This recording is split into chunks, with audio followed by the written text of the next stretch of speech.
Hey, welcome to Trap Souls Podcast. I'm here with Lee and Pattie from Entity Explorers and a whole bunch of other stuff you guys are into. I don't want to list them all. We'll talk about that a little later. So, welcome to the show. Am I on? Thank you. Thank you for having us. We appreciate you guys. How are you guys on this Sunday, freezing Sunday? Freezing. Trying to stay warm. Yeah, trying to stay warm here. So, you guys are until spring, right? Yeah. Right. Who's So- counting? I'm here with Nacho and Travis. Once a month, we join together with people in the field that we consider, I don't want to say experts, but bring a lot to the paranormal community. You guys have been out there for a long time and you have a lot of knowledge. So that's why we asked you to come on. I believe Travis is the one who did this. Since Lee said that you guys could join, I've been excited for this day to come up. Well, thanks, I'm Travis, just for excited. thinking of us, and plus meeting Nacho and Ryan today. I love meeting new people in the field, and that's what it's all about. And then Jake, I see in the chat, he goes, "So much handsomeness in one video." Leave it to Jake. So, Well, we let Ryan in anyway. yeah, I'm just, well, Patty let me He does in all this, the so we're good. heavy lifting. He does all the the streaming and everything. We just join in for fun. yeah. Yeah. So There you we'll get into a little bit. So, Patty, how'd you get into the paranormal and with the Sure. groups? Well, for me, it was I grew up being fascinated, like a lot of us are. And I can remember being about 5 years old or so. I'm from New Jersey, so I was awakened one night in the middle of the night, and I remember turning to my left and looking out the door of my bedroom, and I could see a lady kind of peering in around my door frame, and she wasn't anyone I knew, wasn't anyone in my family. She had long red hair, and then she kind of seemed to acknowledge that I saw her, and she straightened up and she continued down the hallway, which would have been through the front door. And I never really said anything about it to my parents or my family, but I was just always fascinated with ghosts and spooky things. Um, but what really set things off was as an adult. um, I had a house built. It's the house that Lee and I currently live in. And immediately after the house was built and we had moved in, um, activity started to occur. And, this was a previous marriage. Um, there was a lot of things going on. And eventually, 5, 6 years later, I was a single parent and I reached out to a team for help because, my kids were sleeping in my bed every night, or at least waking me up every night because they were being awakened. They were scared. And I had seen an ad in the newspaper that said, "Do you think your house is haunted?" And I was like, "Heck yes, I do." So I reached out to this newspaper clipping. And that was a first team. They could not get to the bottom of the issues with my home. So they said, "We think you need a second opinion. Here's a few team names. Do your research. Pick who you think you want to come out." And that was how I became involved with ParVizionz. Um, I reached out, explained. They came and investigated, and then that was how I met Lee. So um, that's the short story. Lee, how about you? Well, how I got involved, This is might as well grab your tissues because it wasn't paranormal was not something that I grew up in. My family was intuitive, or I had any of that background. It happened to me in 1998, September 1998, and my son was born in August 14th.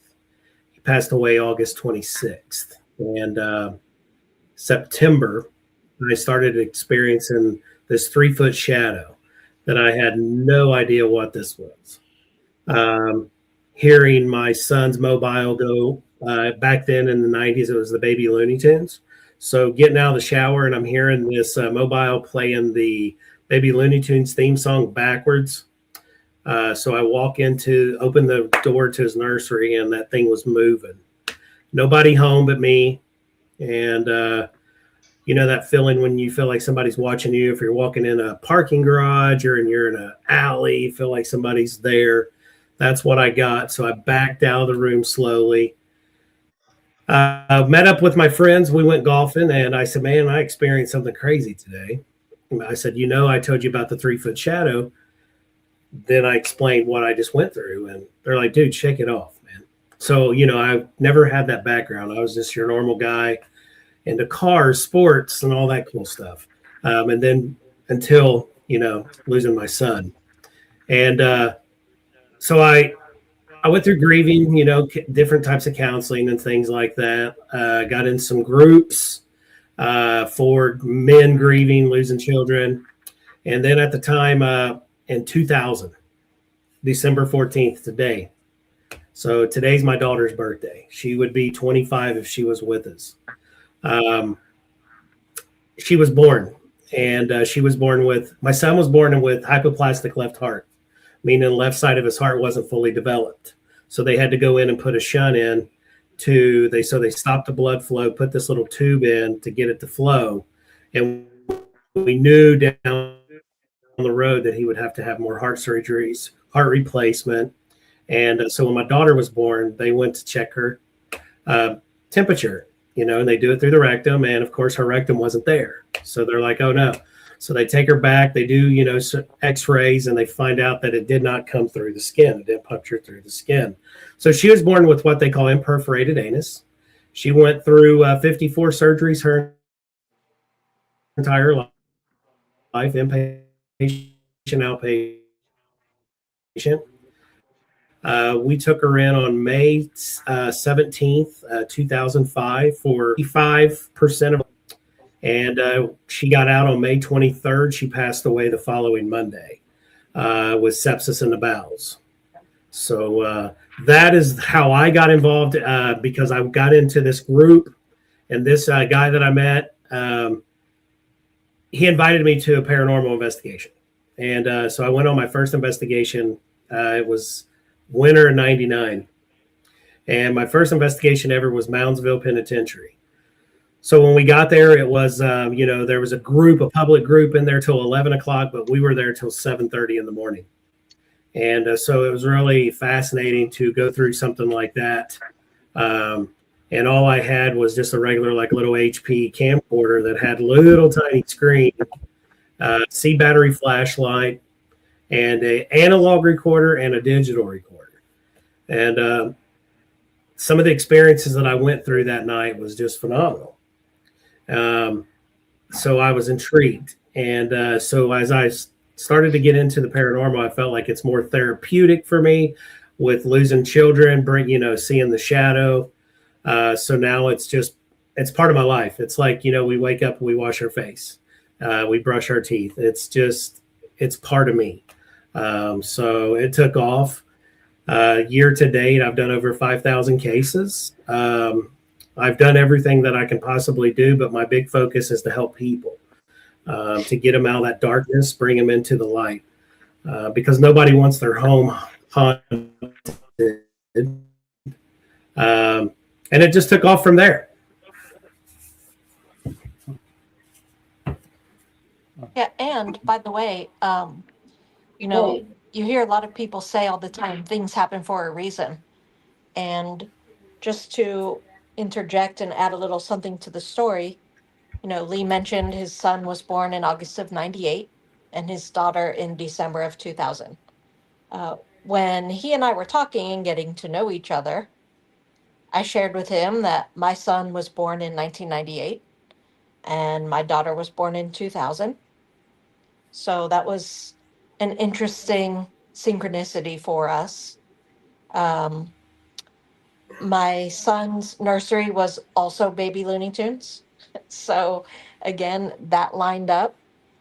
And then lastly, and I always forget about this part, that first team I had suggested to me to keep a journal of activity and, dates, times, what happened, that sort of thing.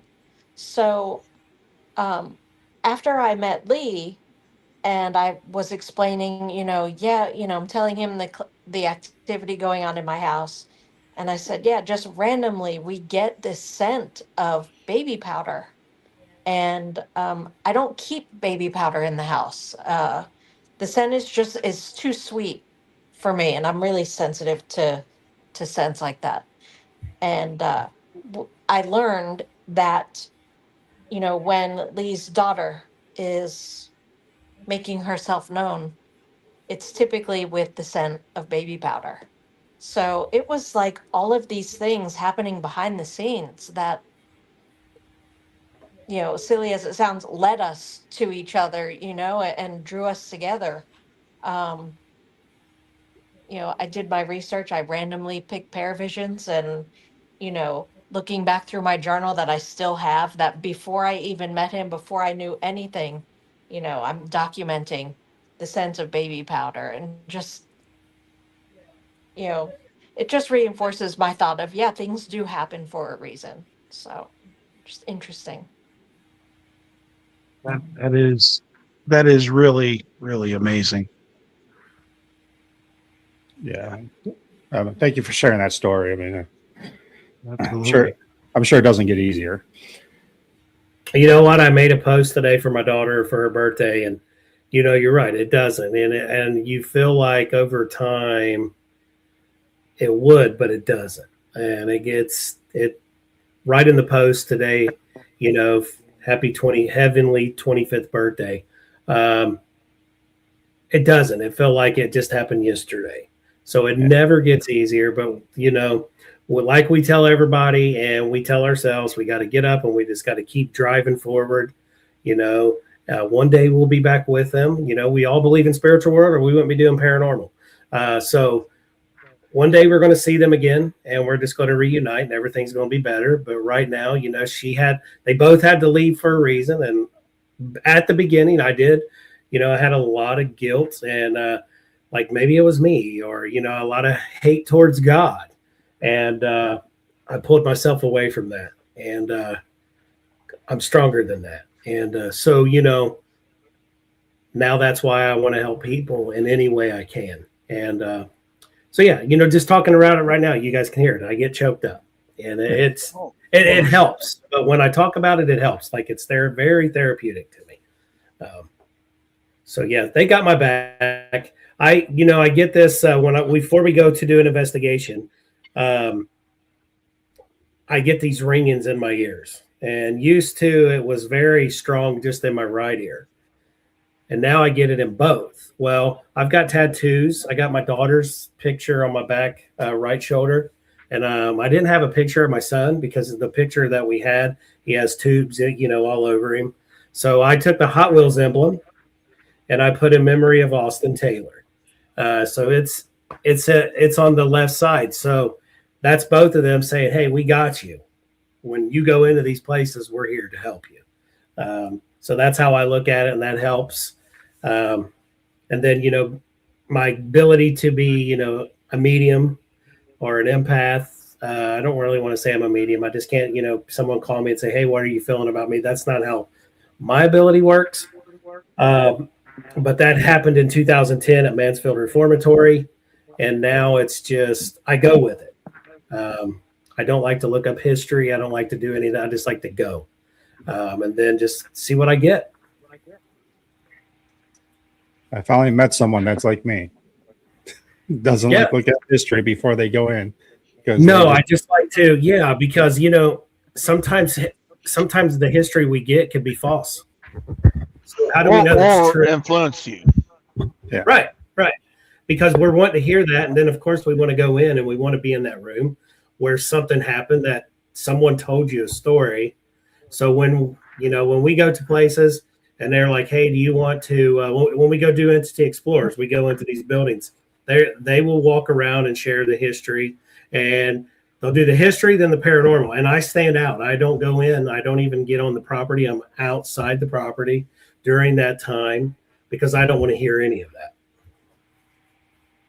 I have like 40 podcasts. only The first one.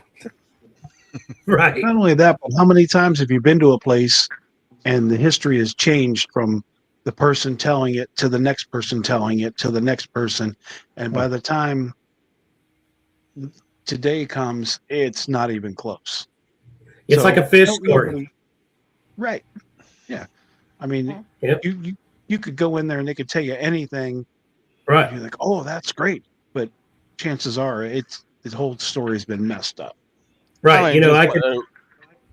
Go ahead. I say, it's like, hey, I can tell you guys that I went out and fought Goliath, but Patty can say, no, he's full of crap. It was a bluegill that was giving him a hard time, so And it's a was story.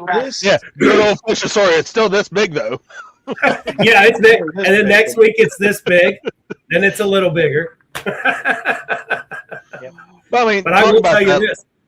I don't like catching catfish. I do not like them. So Patty witnessed that. I tried kayak fishing, and the bigger the fish and you're in a kayak and you're level with the water, that's a little different game. You want to stay out of the water, not in the water. Yeah. I want to stay on land. Yeah, best to stay on the banks. But talk about the stories and everything. I mean, we just had this talk and everything, and Nacho and Ryan and everything when we was up here at Madison on the 5th. I mean, Ryan even sit there and said all the times he's been there, the story for that building is constantly changing.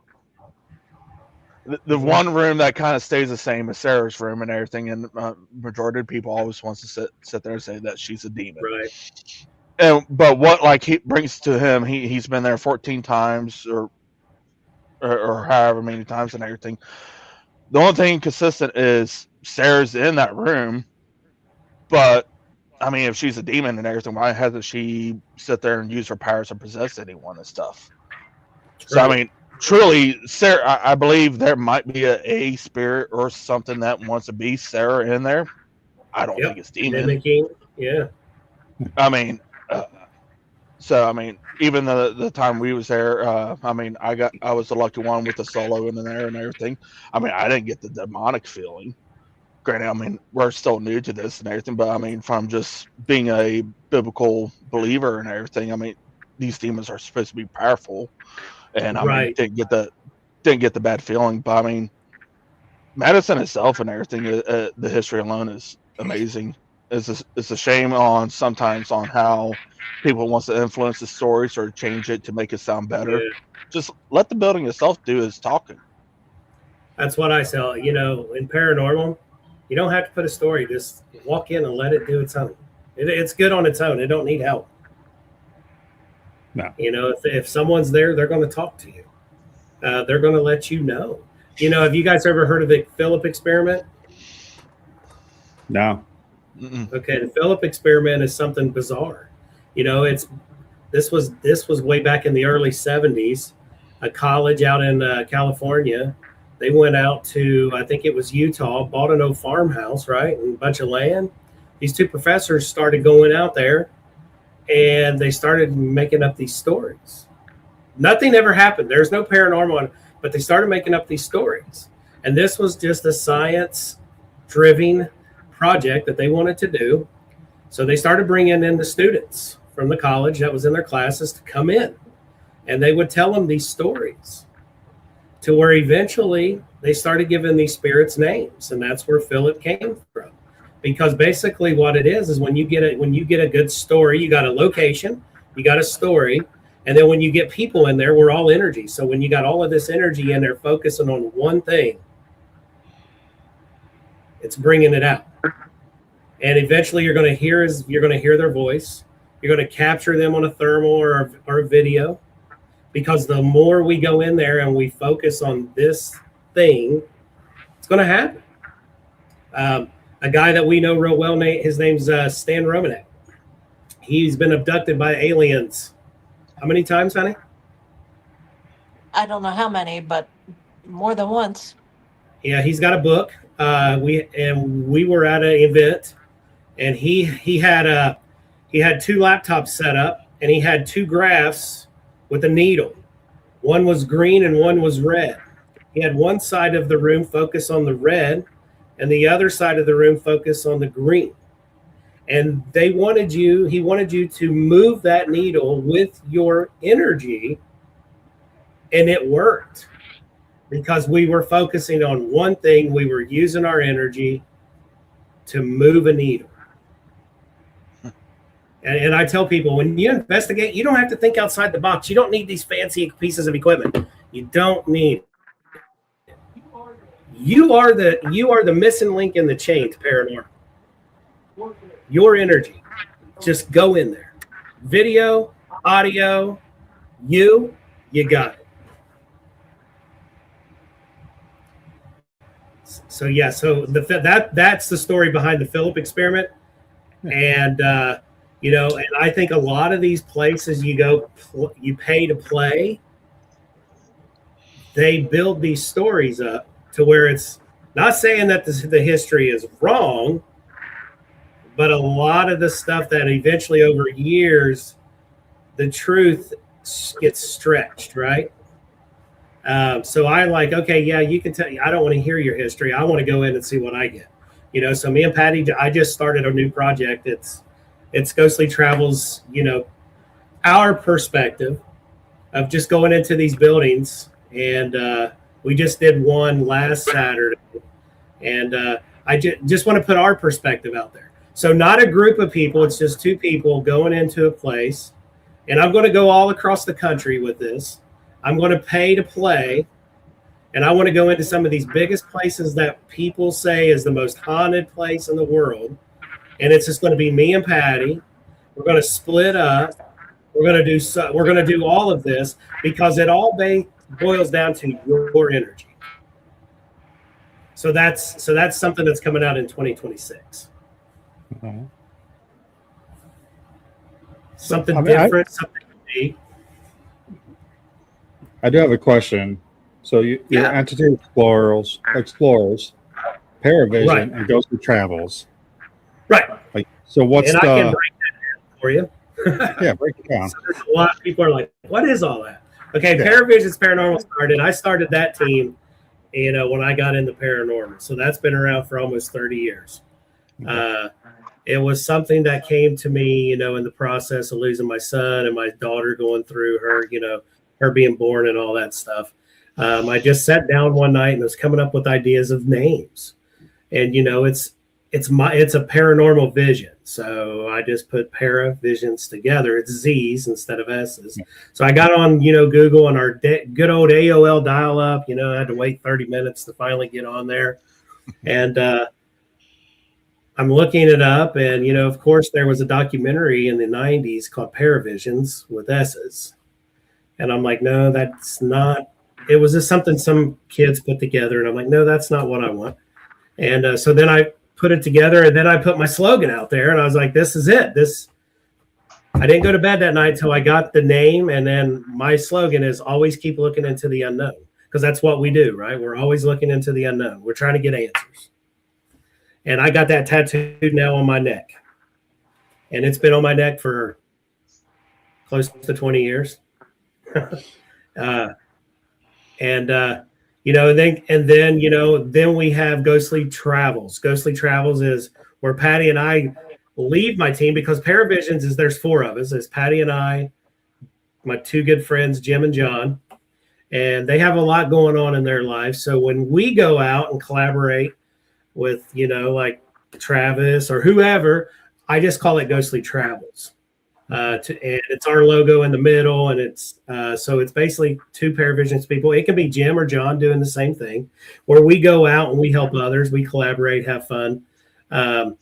just so it's not like, well, the ParVizionz, because, you know, sometimes people can get hurt. Well, I wasn't invited to that or this and that. And it happens.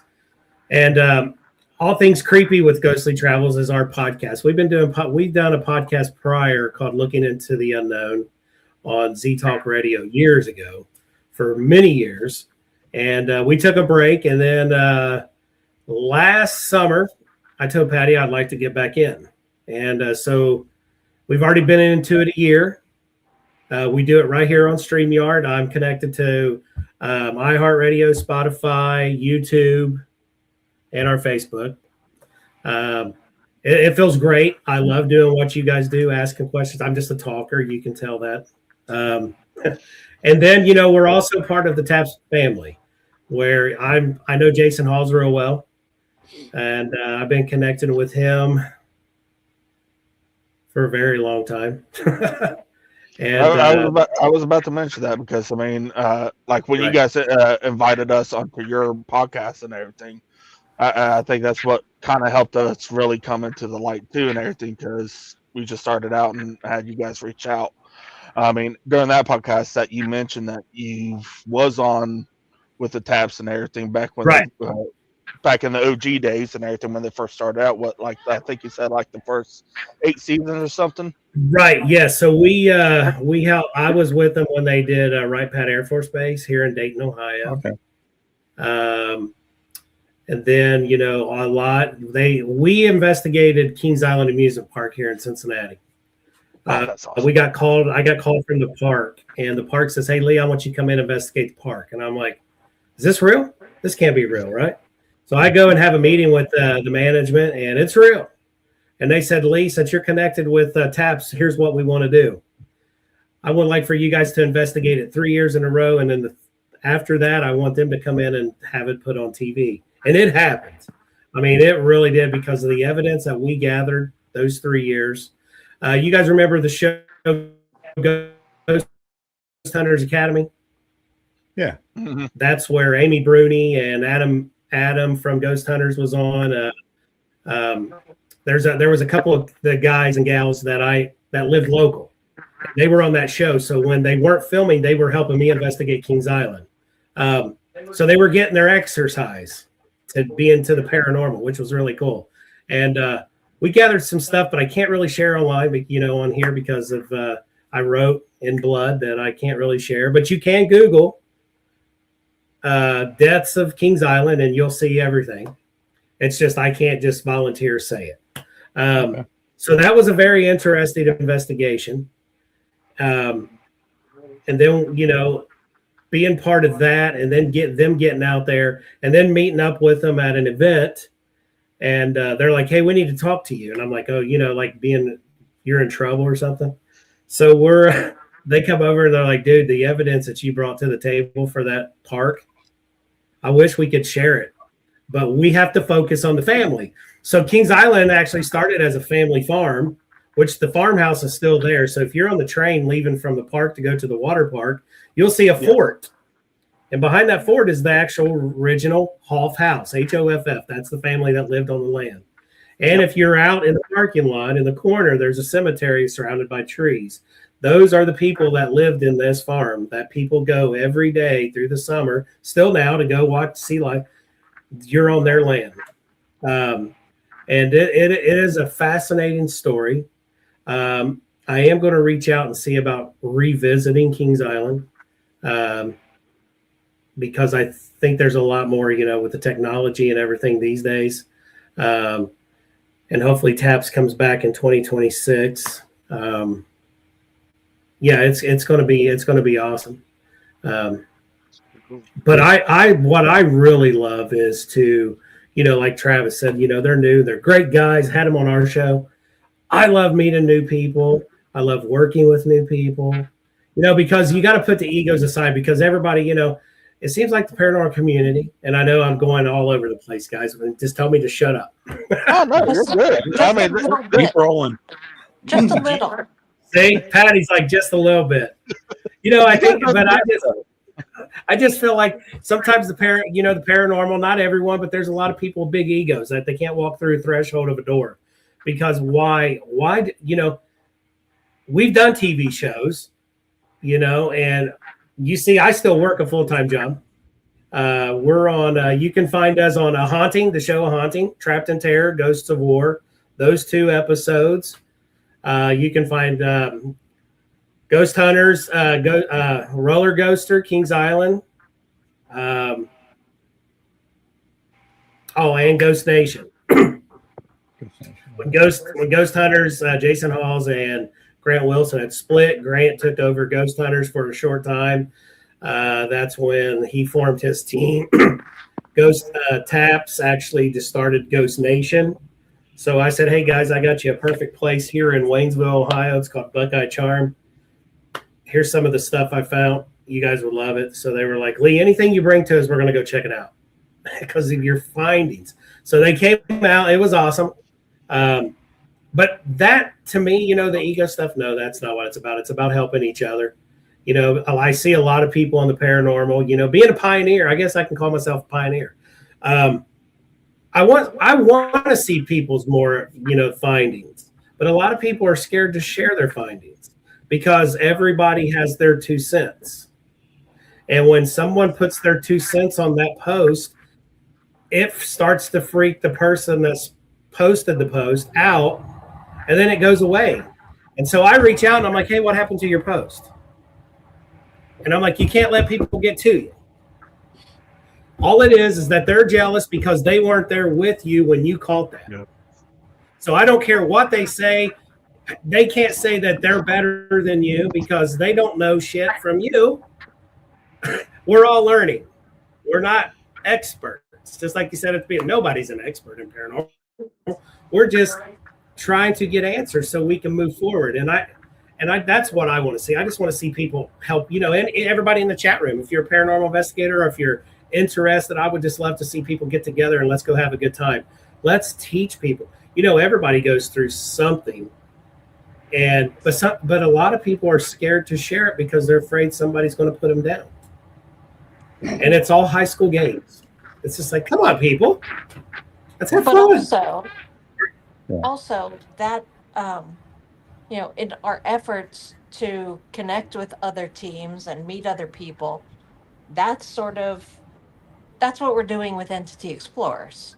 You know, Lee and I were approached last year to become part of this project called Entity Explorers. And basically it's, you know, Lee and I from ParVizionz, and then it's a few people from Orbs in Northern Ohio. So we had worked together a little bit. You know, Lee and I had investigated Beale Manor, and you know, the owner Carlo is part of Orbs and therefore part of Entity Explorers.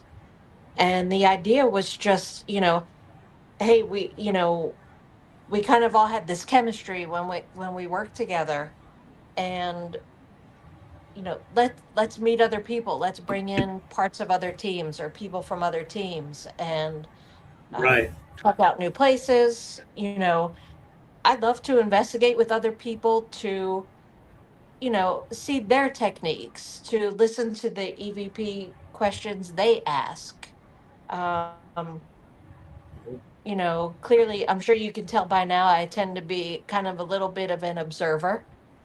It's rare I get the chance to get a word in edgewise with old Johnny Kathy upstairs there. But yeah, I kind of sit back and listen, and you know, I like to learn from people around me, and we really have a blast with Entity Explorers. You know, like I say, mixing up the right. teams, meeting new people, and but all three of you guys know what, you know, you guys have the feeling like you guys have your team, right? So you guys work well together. You can probably finish each other's sentences. You know what they're feeling. You know if they're not feeling okay. And that's the connection that I love with Entity Explorers is the 5 of us when we're together, you know, it was just amazing. Like God made this happen for a reason. And now then when we bring in a couple people that, you know, bring us a location, we bring them along. It's all about the para-unity, and we try to show the para-unity in that, you know, and when we do our premieres, when that episode goes live on YouTube, it's getting ready to go to Amazon Prime. Carlo and Jake, they do a phenomenal job at editing, to where I'm stepping up and I'm going to not just when I'm not with doing the investigation, I'm going to start filming so we can have more point of views different ways. Just like, Project Fear with the kids, they have different angles, right? So you want more angles. So I'm excited to get shopping into buying some like new high professional equipment, but that's what it's about. It's about having fun. And, we have this little thing. If you guys haven't watched any of our episodes on YouTube, we have this little black bag, and it's got coins in it. And if we get a little nervous in the night after investigating a place for a while, your fear starts to really get to you. You're like, man, I don't know about that hallway, or I don't know about going down in that basement. So we have like a black coin, a gold coin, and the rest silver coins. And we go around and we get a coin and we open our hand at the same time. Whoever has a black coin, I hope God's with you. And the gold coin, that is the king. He or she tells you where they want you to go solo for 30, 45 minutes. And if you got a silver coin, you're safe. So the only one that I'm worried about coming up in 2026, and I'm going to be 100% honest, is when we go to Pennhurst. I don't want the black coin at Pennhurst. I don't. I just don't. It's going to be your luck. You're going to get that black coin. I always get the ghost box, the Estes method all the time. I'm like, dang it. Thing is about the Estes method and everything. I watched the one when when you was up at the train location, right? Stuff. They came to you. I mean, the other two, they got some interactions, but I mean, like they came to you. Right. And I love that. And then the other one when you was at the one in I think Idaho or the nursing facility. When you was that and then stuff. Oh yeah, Pine Knot Manor. Yes. When you was doing the triple estates and everything. I mean, just there alone and everything, watching it and everything, because like we was getting ready to try and do that there at Madison, but we didn't get a chance. We done the dual estates. It was pretty good and everything, but it seemed like most of the spirits when we was up in the attic went and focused on Ryan more than where I was at. But I mean, just that there alone, especially on your guys' when you done the triple estates and everything. I mean, there for like good 10 minutes and everything. You guys didn't even have to ask questions because I mean, all the spirits were starting to bicker against each other. Yeah, it was very chaotic. Yeah, it kind of makes me wish that we had separated all of us a little bit more, just because I think it was difficult to see on camera, but our three Estes victims were fairly close to each other. And then of course you've got Jake, Lee, myself, and Kyle all standing together. I mean, we wanted to be seen together. That way you could tell, we were not up to no good or anything. Interfering and stuff. Yeah, exactly. But at the same time, it was very chaotic because, the Estes guys are going off.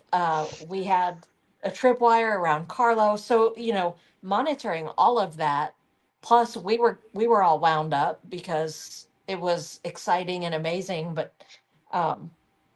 triple can be, it was a little challenging because of all of that, right. But that's how we learn, that's how we create new experiments too. So yeah, I mean, and try to think outside the box, Yeah, you guys use that part and everything, and when you went to the train station and everything, you had everyone separate, and I mean, not as exciting as when everyone was up close and everything, but I mean, still, I mean, that train yard and everything. I know a little bit about the history of that place itself and everything, but I mean, still, it was a good experiment and everything, right? And I told him, being an empath, and Nacho, you would agree on this if you've done the Estes. We want to share what we are thinking, right? So doing the Estes, I don't want to I told him, so my next one is what I'm going to do is I'm going to have noise canceling headphones on, and I'm just going to have the ghost box on just white noise. I don't want it to sweep any channels because I don't want to hear words. I just want to share what comes to me from the white noise and me. And because I feel like the regular way, it just interferes with my ability to share what I'm picking up. And now we've all done the Estes method, and I don't like when somebody comes up and taps it like, hey, it's time to get out. So I'm like, whoa, That's you're about to get punched. Don't know if it's a spirit interactive. Like the times that we do it and everything, we took a little bit of from you guys and everything. Instead of doing the whole black coins and the gold coins and stuff, pretty much everyone on our team, when we're going out investigating certain locations, everyone, they're picking the spot that affects them the most or they don't like, and they're doing their solo. Pretty much no ifs, ands, or buts about it. When we first started that was that meta point and everything. And I'll admit it and everything. I sit there, I took a little cheap way out. The room that affected me the most was the blackout room there at middle point. I was still a little shook up because it was the first time I ever truly, I've been touched, poked and everything, had my shirt pulled. But it was the first time I ever having a physical scratch and drew blood. The blackout room was the room that affected me the most. I chose to just stay in the hallway, but even there, put the headphones on. We're using our the bubbler and everything for our states. And during that time, I felt like I felt vibrations through the floor, like someone's coming up behind me. Because off to my right is a hallway, straight in front of me is a blackout room. To the left is a hallway, and right behind me is a stairwell. Feeling the vibration, all of a sudden I heard an audible thud, like actually hearing the footsteps. So I popped my headphones off and like, you guys coming up to mess with me? And they're like, and Justin and all of them still downstairs away. And they're like, no. I'm like, it seriously sounded like one of you guys was coming right up behind me. And then during the whole entire time, when Justin and Cole was up there and everything, it felt like someone's always on your right shoulder watching and everything. And I wish Justin would admit it, because during his time, I kept like, prove to us that you're there. Sit there and grab his shoulders. And then during it, I'm like, actually, you know what? Hit his right shoulder, poke his right shoulder, do something to his right shoulder. And finally, when we go to pull him out and everything, he's like, dude, it felt like, he's like, hearing that, I felt tugging on my right side. I'm like, why didn't you mention that? Because I'm like, I was sitting there asking them, like, do something to him to prove to us that you're there, or you didn't want him to be there. Right. Yeah. You sound like Pat. Like the one when we did the first episode. She's like, don't leave him in there. Well, and that was because, and this is at the Eliza Ramsey house, which, Nacho, I know you said you guys were just watching that recently. And I'm not sure if you have finished it, so I hope I'm not screwing it up for you. But, there was a double Estes going on with, Lee up in the attic and Mandy with the ghost sisters in the basement. And then those of us asking questions were on the ground floor. So we could hear Lee and Mandy, but we couldn't see them. And clearly they couldn't hear or see us. But I had said, hey, do me a favor, go upstairs and touch Lee. Just touch him somewhere. And a while later, you hear Lee freaking out. He's like, something touched me. And that. Right, where I put my hoodie up over my head. Because I was like, man, I feel like somebody's coming up behind me, Yeah, and I love that validation to where, it's like, okay, I asked for it, they did it. He doesn't know I asked for it, but, and that's the one thing we do tell everybody we investigate with, it's like, see something, say something. And we're like, look, we don't care if it's your stomach. Just tell us, so we're not all, freaking out thinking demons are charging. Or even, wow, I think I smell perfume. And yeah, you randomly go around sniffing people, but still, Right. I don't know. It's just, I think that's a lot more credible than later on someone says it and they're like, oh yeah, you know what? about a half an hour ago, I thought I heard something, but I just was afraid to say it. You know, heck with that. Blurt it out.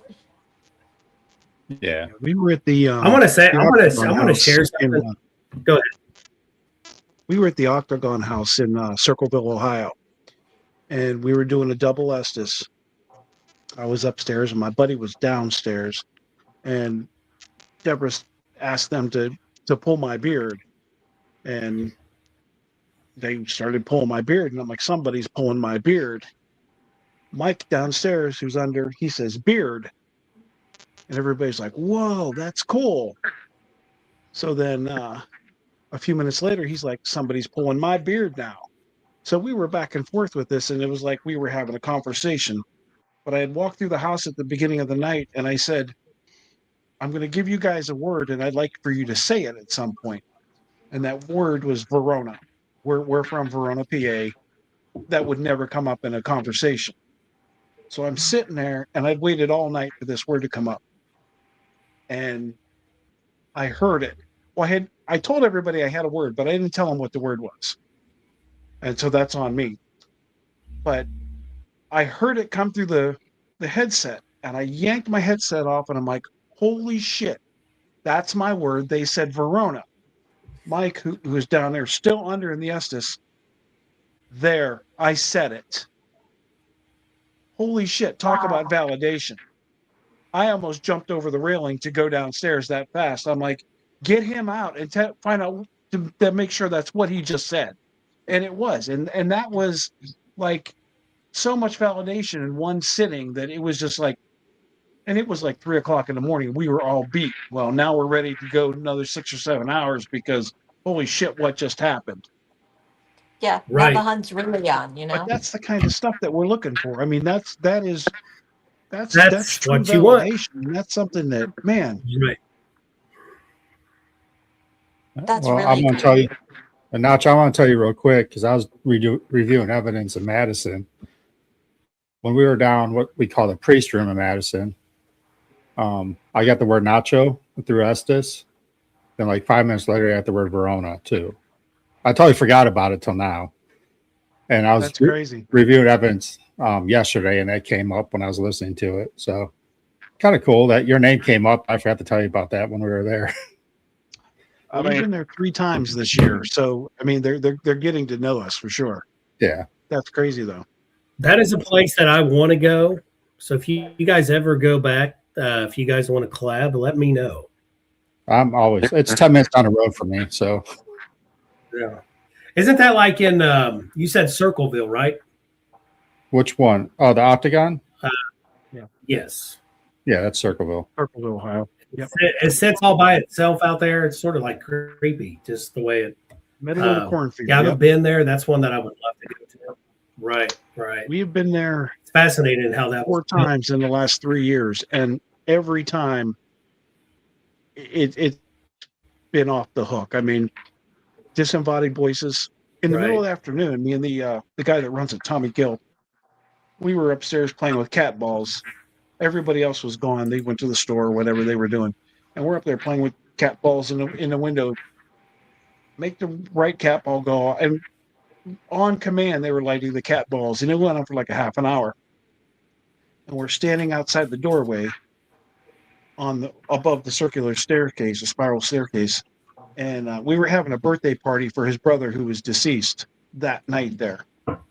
And we're standing there. We're just talking. And we both heard a noise. And he's like, that sounded like shuffling on the floor. And I said, nah, that sounded like a straw broom on a wood floor.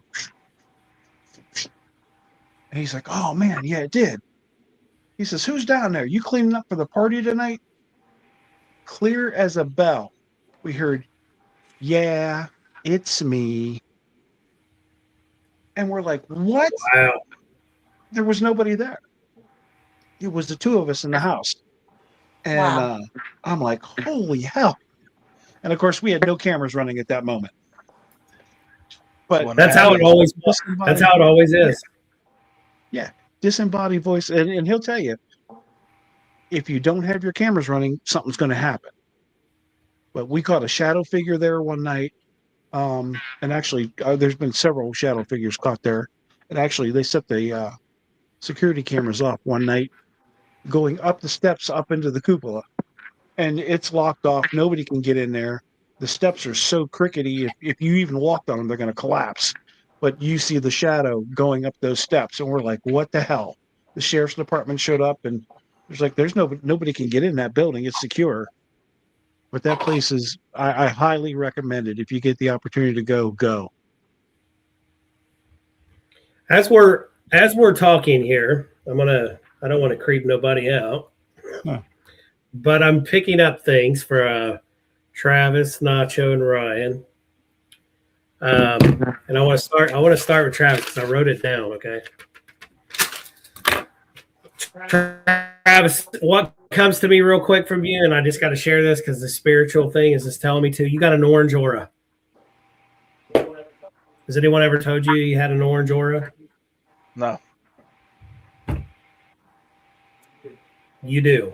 And what that is the meaning behind that is creativity and joy, a high physical energy, a trigger when you go to investigate. If this is how it was told to me to tell you, when you go and investigate, people need to investigate around you. If that makes sense. Because any building you go into, the energy there is going to cling itself onto you. So that's what I got for you. Nacho, so far that makes sense and everything from Does make past a lot couple of sense for me. investigations. what I picked up from Nacho, there's an older gentleman with you right now. And I'm picking up a strong smell of like cigar or smoke, some kind of smoke. And you did, as I was writing it, and it's right there. I saw you pick that up. And this guy's he's with you a lot. So I thought he left. Taller guy. He was standing right behind you where your eagle statue is where I saw. I have $200. He is right back here, there. too. I see a guy standing right there by that eagle statue. Okay. So that man is there. I don't know who he is. You may know who he is. He may be connected to something back there. Observing. And Ryan. There is like an ant. It's a lady. She's trying to tell you something. It's like she can't get it out. And whatever that is right there on the wall behind you, not where your sign is, but the other side, you got a thing hanging. It's like a circular thing. Yeah. She's trying to move it to get your attention. That's my Christmas order. And I would give her 40s. I would give her about like in her 40s, 50s, somewhere in there. So I had to share those things. Oh, thank you. Yeah. You're welcome. So I have 200 dolls here. None of which I believe are older men, but I had a follower for, well, I believed it was for about a year and a half, and I thought that he left when we went to the Ohio State Reformatory. I mean, I physically felt. Do you feel like he went with you when you went there? Oh, he's been with me for a while. I picked him up at the Bel Air house in Ohio, and he'd been with me for about 14 or 15 months. And I thought I felt him leave there. He would interact in investigations and call me boy, and again, if he's older, then maybe that's why he's calling me boy. But he would call me boy, and he would call me different names that aren't very nice names. But I truly So that makes a felt little that sense. he left. I thought he stayed at the Ohio State. So I don't think so. I think that he found his way back, and it's he's protecting something back there on your wall. He is very highly attached to an object behind you. So he's pretty much protecting and guarding it, but tolerating you, if that makes sense. That's a tough task there. He told me he could hurt me, but he doesn't want to. No, because if he does, something may happen to those things right there, whatever it is back there. So that's weird. Yeah, and I just share that. I had to with you guys because the energy, I could feel it, and I was just like, gotta write this down. And as I was writing Nacho stuff down, I was like, wait, he's picking up a darn cigar. No wonder this guy likes him. But, I mean, like, no wonder. you mentioned he's kind of hanging by the eagle. I mean, Nacho, do you know the history on the eagle or where it came from or what it means That to you? is actually Deb just retired from the Department of Justice last year, and that's her retirement. Oh, Okay. very cool. So yeah, so the energy's there. The man is still there. I just thought that was cool, and I had to share. That's interesting. I'm just glad you didn't say there was anything here in me. So when my wife watches this, she ain't gonna say we have to move or something. He's like, this place is up for sale. No, But, I mean, no, it was.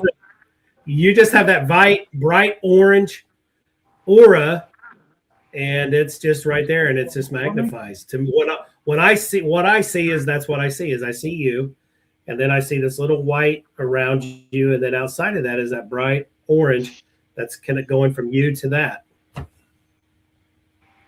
So very, very cool. We only done a little bit.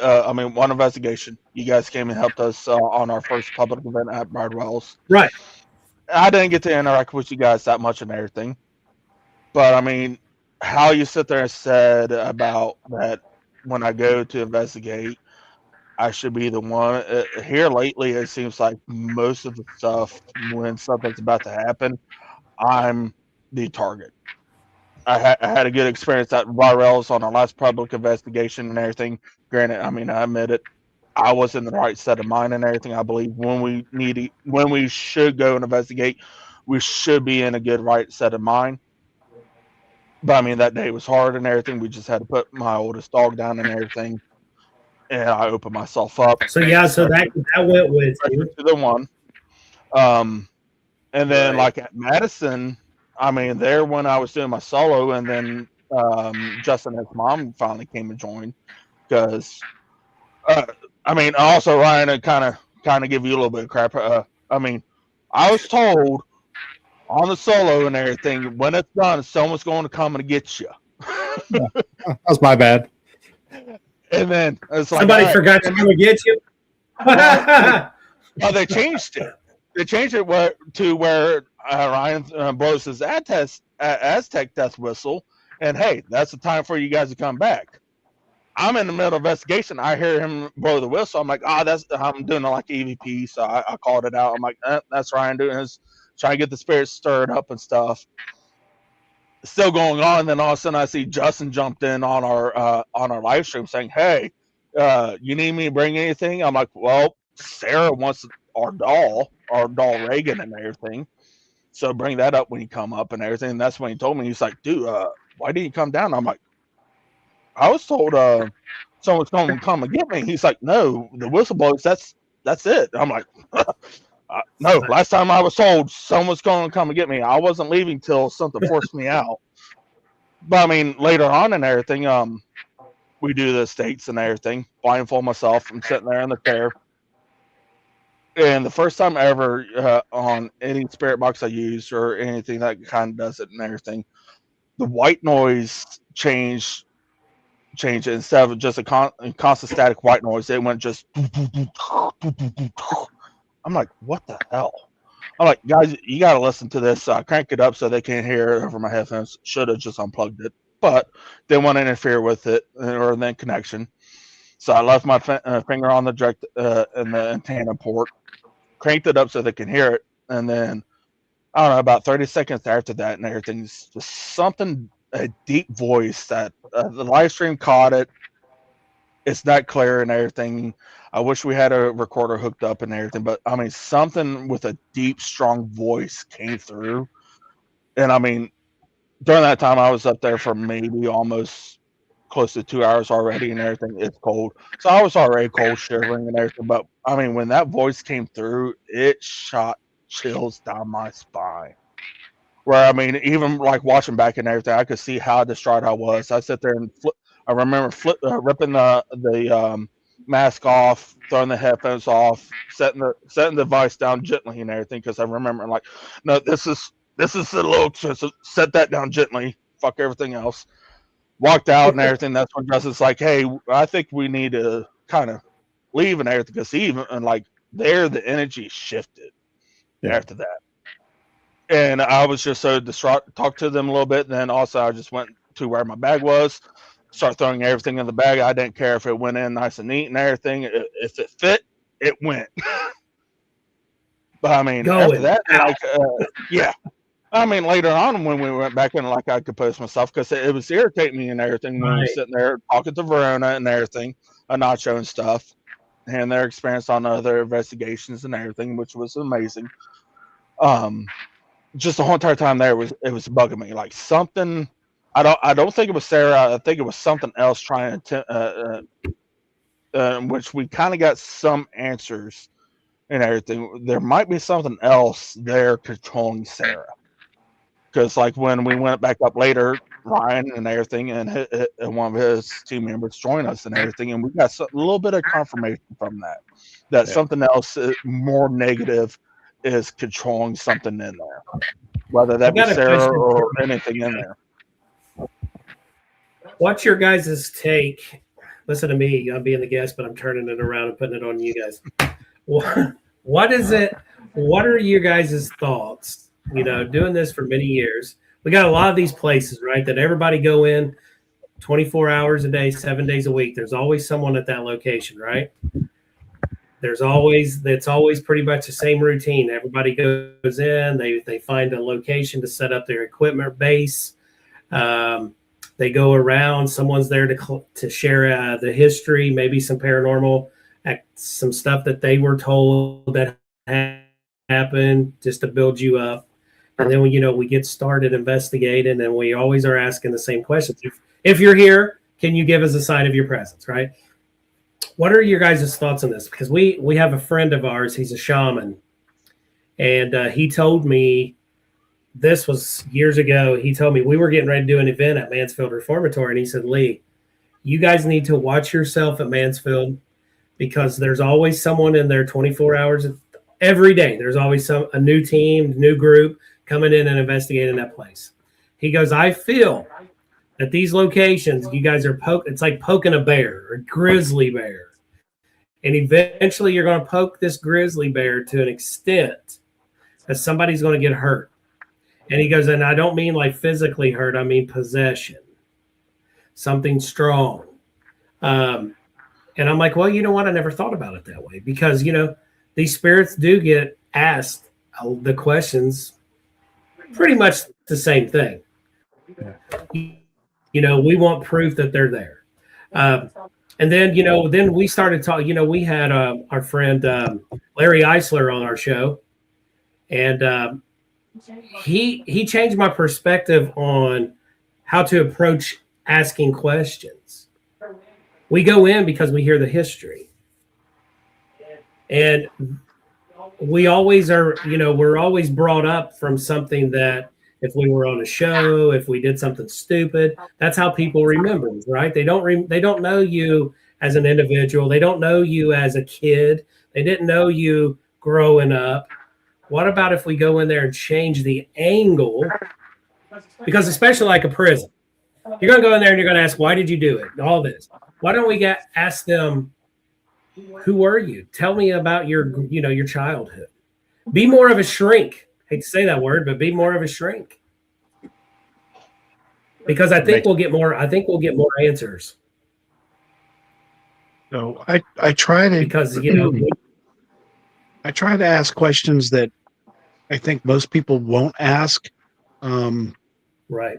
like one of the questions I typically ask is, if you could have a pizza, what would you get on your pizza? And thinking about it, if these are old spirits, they have no idea what the hell a pizza is.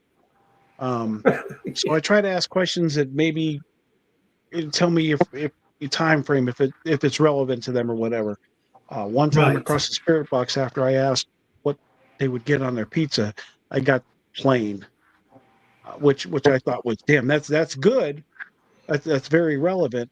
And it's the only time I ever got an answer to that question.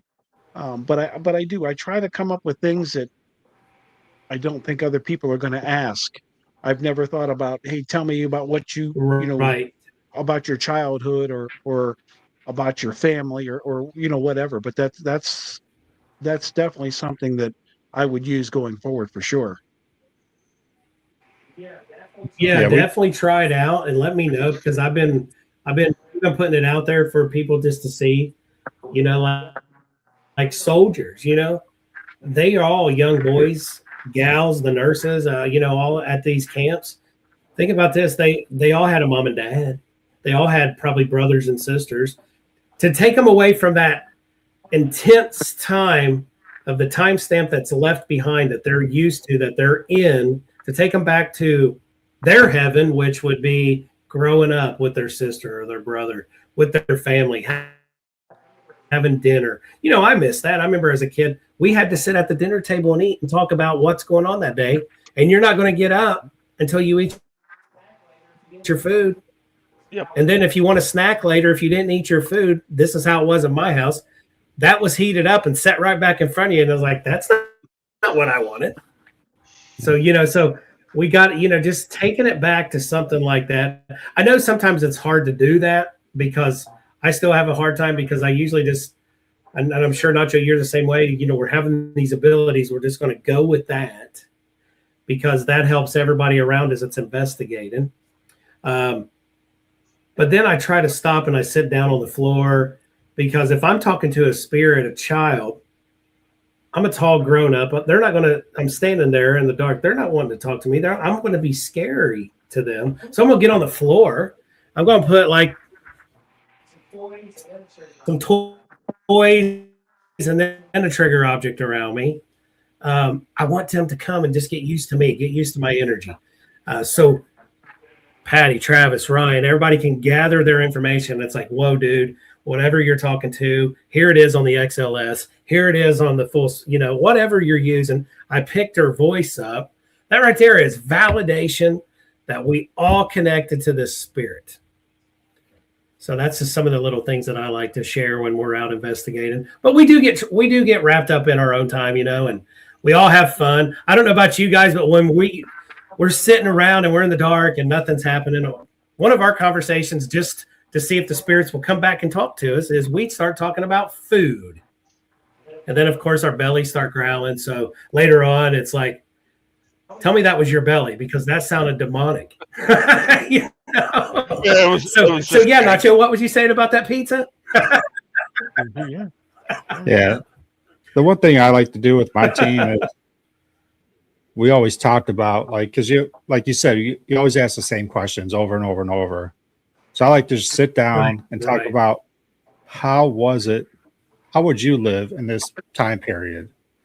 Like, you're talking like Madison, Civil War era, leaving your family, how would you feel? So we just have conversations about that, or wherever we're at, like Fairfield, the poorhouse, how bad it would stink to live there. And you're going there because you're thinking it's a great thing, but you're treated like prisoners, and we seem to get a lot more interactions just talking amongst ourselves instead of asking questions. And that's my team. Yeah, they're probably like, you don't want to live this, you don't want to be here, because what you guys have is totally a lot better than how we had it living, so it's like, don't even think about coming here. I always say that too when we're walking around and I'm doing my little, going through after everybody does their thing, and I'll go and I'll sit down in one of those couches and I'm like, gosh, they did not have luxury like we do now with our recliners and the cushions on our couch.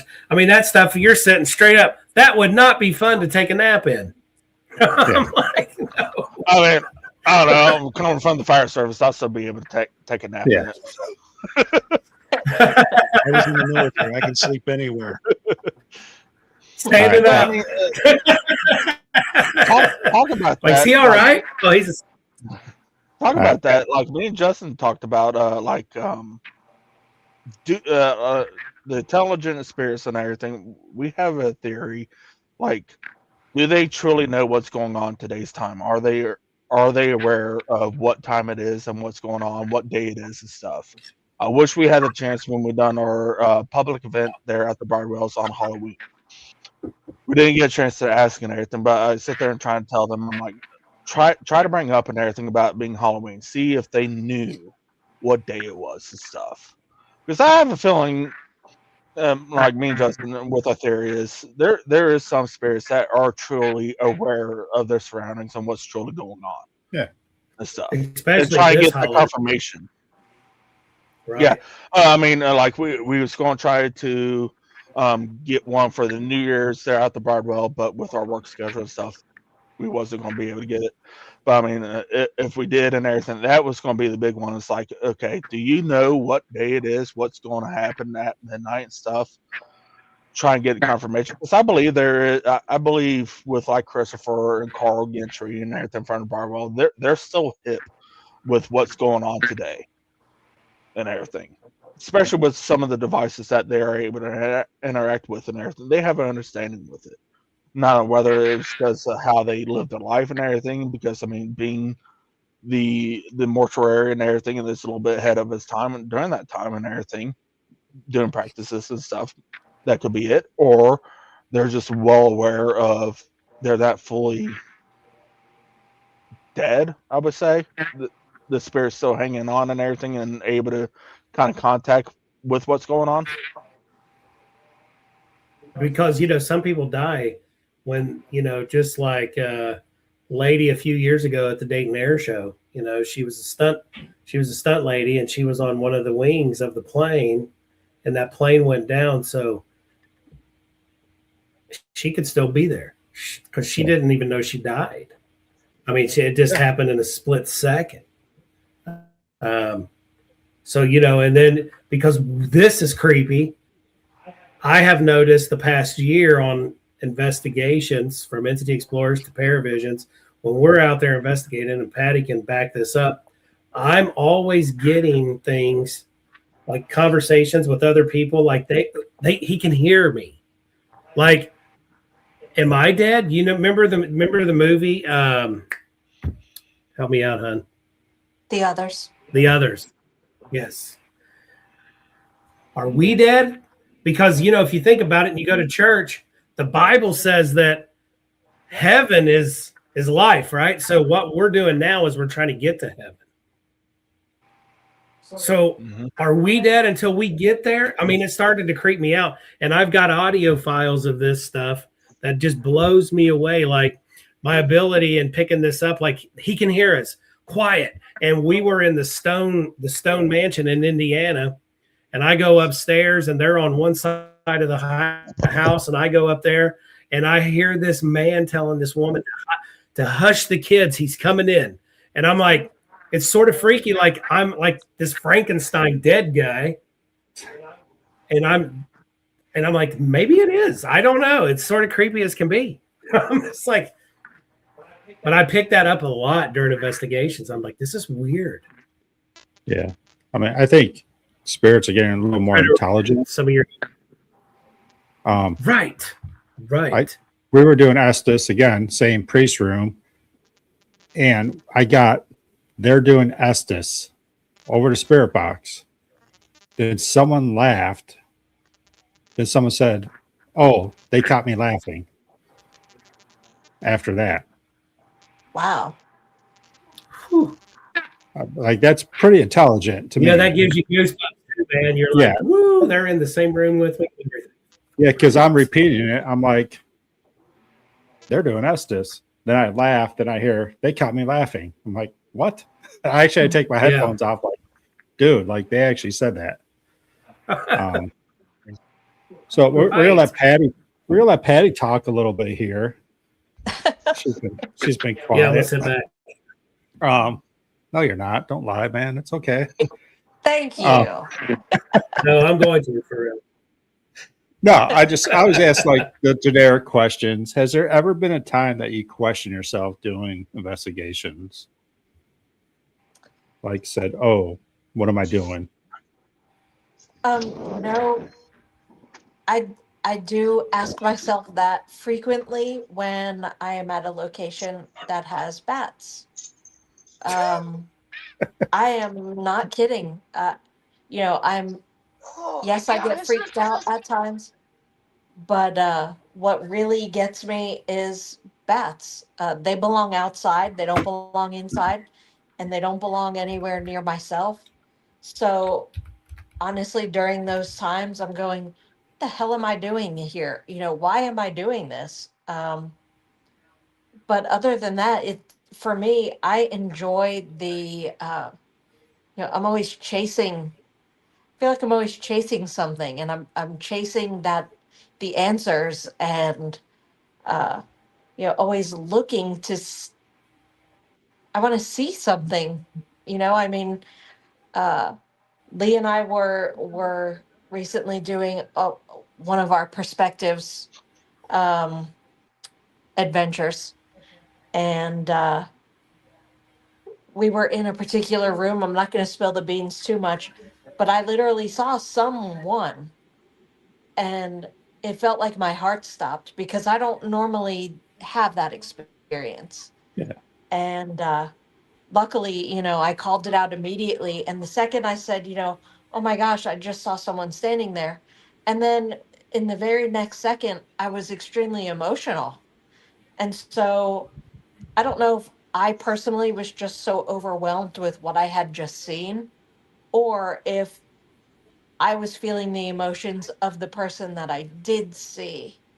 So I don't know how to figure that out yet, but that's been kind of weighing on my mind a little bit. Um, but no, usually, like, my feelings of regret are with bats. Um, Honestly, like, uh, that's that's what freaks me out. Okay. Don't go to Madison Seminary in the summer then. Okay, thank you for that heads up. Well, How I mean, about you? at least the attic part. I mean, from what I heard, that's where most of the time they're at. Oh, right? no. Just the attic. Down by the drunk tank, the grave room. That's a bad highway. Okay. in the Oh, summer. okay. I've been winged Well, we like were 4 or at 5 Frisbee. times in the hallway. We were at Lee, how Frisbee. about you? Lee, how about you? Has there been a time that you're like, why am I doing this? It's a little too crazy. That was too Right. Lee. And I will, and this is back, seeing that 3-foot shadow after my son had passed away, getting involved into the paranormal, seeing my daughter going through all these issues. Patty and I, we went to this local church. It's called Baraka, which is the house in the Bible. It means the house of the blessing. And talking to the pastor, I'm like, he was fascinated with us helping people get out of the dark into the light. He was like, he would always ask, hey, you guys got any cool cases coming up? Or, and it was just so cool to hear from him because he was a spiritual guy. And I went up to him and I would talk to him a lot. And I was in a dark place at that time. And I told him that I feel like I need to step away from this. And he goes, no. And this is straight from him and the man upstairs, our creator. He goes, no, if you do that, you're not helping. And I'm like, what do you mean I'm not helping? He's like, there's going to be people out there that need you. And you're a messenger in this form. This is your help. We need to, like I shared to him, we go in and do investigations in residential cases. And they're wanting this. They want their house to be haunted with their children. They want their kids to get scratched. They think it's cool. You walk in, they've got their TV on, they're watching Ghost Adventures. Their kids are scared to death. The wife is flipping out. The husband don't believe in none of this. He thinks they're all crazy. And he made sense. And I stopped and I was like, this is where I need to be. I need to be in this field. I need to help these people because there's so much of this, you know, and I've seen this doing cases from way back and doing studies is when we go and talk to these clients, mainly residentials, it all is stress, finances, kids getting, you know, they have little ones, they have teenagers, they're getting older, but they want to fight, and maybe mom and dad is arguing at each other, and but they want to point it out as, oh, the newest thing on the market right now is paranormal. So let's say our house is haunted. And I go into these cases, guys, and I'm not kidding you. I will tell them straight up how I feel because this is how Jason loved me when I started with taps. You're taking time away from my family and my life to take care of you and your family. So you're going to listen to what I got to say. I'm not making this like I'm putting icing on your cake. It's either you're going to do what I say or I don't know what I'm going to be able to tell you. And I just go in that way. And there's a lot of people that'll say Lee Allen is a jerk in the community. And do I care? I don't care. I don't. None of these people faze me. I don't care. I will be straight shooter with you. They do, you know, when we're going to go out there and investigate your location, I'm going to give you 100% times two because we're here to help you. Now, if I don't get anything, that doesn't mean that your place isn't haunted. That doesn't mean that your children are being terrorized. It's just at that time, I can't say that this is happening. But give me more time, and I'll see what I can do. So, yeah, my answer is a little longer. Sorry. No, it's okay. Yeah, but the thing I want to go off that too, but let Patty talk. Go ahead, Patty. No, thank you. I was just going to elaborate a little bit. You know, a couple of those things that Lee brought up actually happened. You know, we used to do a lot of residentials, and there's two that I want to bring up. One in particular, the entire team could not go. It was just Lee and I. And we drove 2.5 to 3 hours during a weeknight when we both had day jobs. So that says a lot right there, you know, because we were getting up, you know, 5, 6 in the morning, going to work all day. And then we go to do this residential, I don't know, Wednesday, Thursday night. And I am not kidding when I tell you it was in the middle of nowhere. And the homeowner was,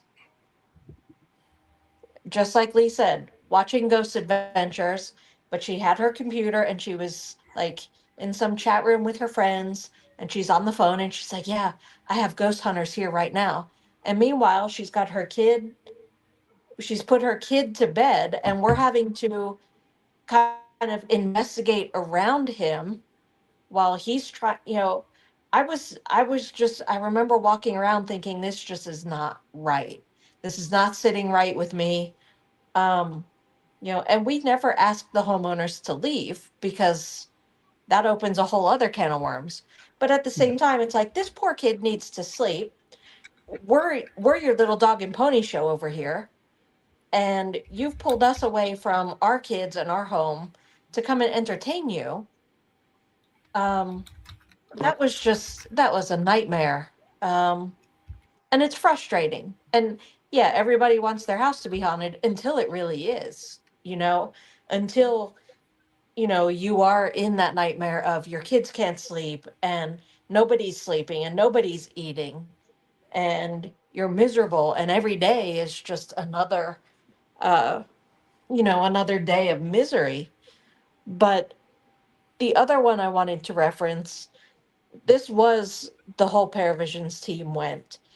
And unfortunately, what we discovered was some people had set up some some tricks in their home to scare their kids. And we figured it out, and we found it, and we called them out on it. You know, that was kind of heartbreaking because it was like this young family that lived with their parents, And we had to tell like this invalid mother that, yeah, your adult son is up there doing drugs and scaring the shit out of his kids. And here's the proof. Here's what we found. Oh, your claims are they're seeing this. Well, here's the mask they're using to do it. You know, it's just so frustrating that,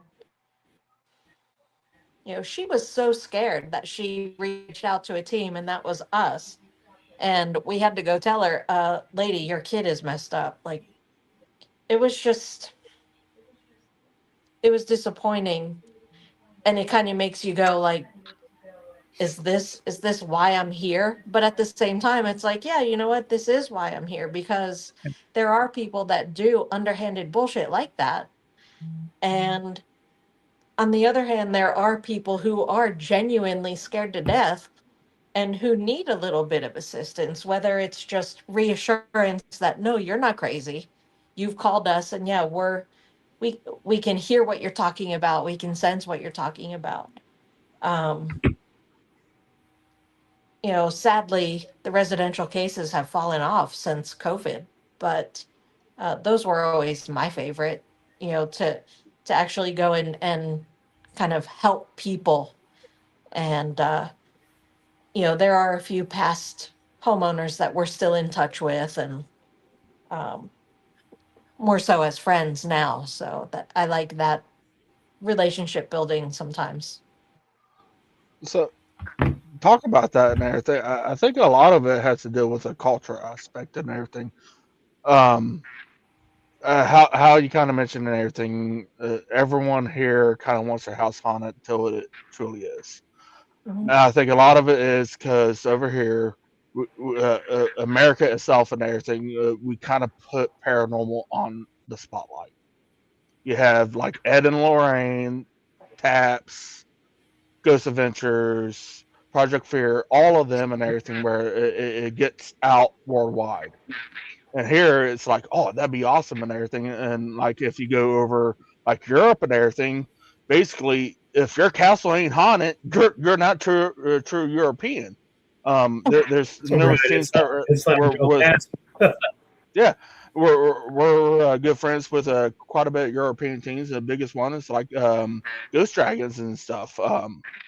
The history alone there, I mean, they got really old history there and everything, and it's basically where they welcome that. The paranormal is not like some hit crave for them. And here in America, I think a lot of it is where they see it as a money opportunity and stuff. When we first started, we was reached out by a person that lives a little bit west of us and everything, somewhere near Portsmouth and stuff.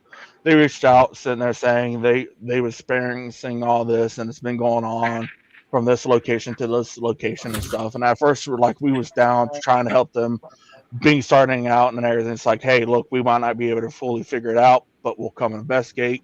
But as talking to them and everything, just a lot of it just wasn't kind of jiving, and basically like, look, we're not going to be able to come out. If you truly want someone, we'll find someone to send to you, but we're not going to be able to handle it just because a lot of the details that they was giving us, it just seemed a little too far fetched and everything, and then it was just like, okay, that's fine, and they dropped off. Never reached out to us again. Didn't want us to try and find someone else that could truly go out and help them and everything, that would have a lot more experience, because I mean, we was only, I think at that time when they reached out to us, we was like a month or two in starting our team. It's like all the details they was giving us is like we was reaching out to someone else that we've been in contact with, Jennifer Paranormal, and as because it was like, hey, this is what they're telling us, and she's like, some of that kind of seems far fetched and everything. She's like, you just kind of gotta watch out for residentials and stuff. And I mean, and a lot of times Oh when yeah. we go do the residentials, it could be paranormal, or also it could be medical issues and everything. Biggest thing, she kind of mentioned on it, like if we would have go do it and everything, if we had a chance and everything, kind of just see if they're on certain medications and stuff, because certain medications can heighten senses and everything. And you got to add another category to that is dog and pony show. So be careful on this. When you go on an investigation, do it at a residential. And they start calling their friends over because they have ghost hunters in their house. And then they start drinking and they order pizza. They think that this is fun and games. Yep. And it's time to wrap it up.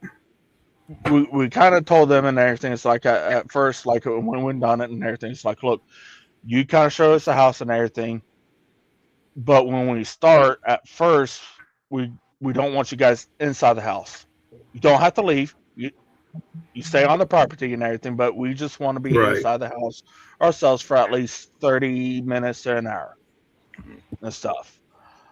And that kind of caught a little bit, which I completely understand. Look, we're strangers and everything. Yeah, we're saying we're a paranormal team and everything, but hell, I mean, we could sit there and come in and rob you guys blind. That's not who we are.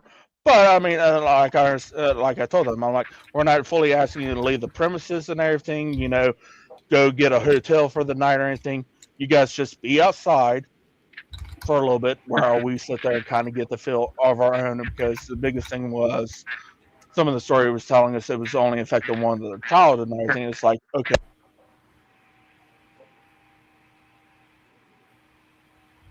All right. So I want to touch on something that Lee said earlier and get your opinion on it, because I'm a big believer in positive, negative energy. And I believe when I go into a place, I have positive energy. I always try to go somewhere positive. But you talked about, like, you know, parents fighting, money issues, all that, you know, American life stuff that does happen. Do you think that has a huge effect when, you know, negative spirits coming in because you're opening yourself up in a household? Absolutely. So when I tell my team, I'm like, hey, when we are meeting Friday night at this residential, I just want you to put your personal stuff aside, your dirty laundry. I don't want to hear, you know, you get there and say, sorry, I'm late because we're feuding with the old lady. You know, some people say old lady, or I don't want to hear, hey, you know, I don't want to hear none of that. Because when we bring our dirty laundry into that house, we don't know what's going on behind that door, right? Until we walk in. Keep it clean. Because it'll feed off of that. It'll feed off of fear. So if we go in with our guards down, because we're, you know, it can affect all of us. So we don't know. You know, I always mess with the team. You know, we're going to get a call to where we're going to be doing a walkthrough through this residential, and they're going to show us the basement, and they're going to be like, oh, they got a room with chains and stuff. We could be the next victim. You don't know what kind of person is calling you. So everybody that calls you is not mom and dad and this and this. There is there is Dateline, 48 Hours, all these crime. They're waiting for people like us because it's happened, and it happened out east in Georgia, where this man went ballistic and he was calling all these paranormal teams in. And when you would come to this location, he was shooting at your car. So yeah, you have to be very careful with stuff. And, you know, you, like Deborah said in the chat, you know, she talked to this person for 6 to 7 hours. Didn't even do the investigation. So don't just jump to the gun and say, oh, it's investigation, I'm ready to go. Get to know this person on that. Because I do what we have to with TAPS, and I did it before that, is I do a preliminary call and I do a preliminary visit. I want to know you. I want to come out to the location. And I'm picking up a lot of things from this, is how many people do I bring? What kind of location is it? Plus it's a mental thing, because I don't know who these people are. And I tell them that I was like, hey, this is for both parties. We want you to feel comfortable, and we want to feel comfortable when we come back. And so they get it.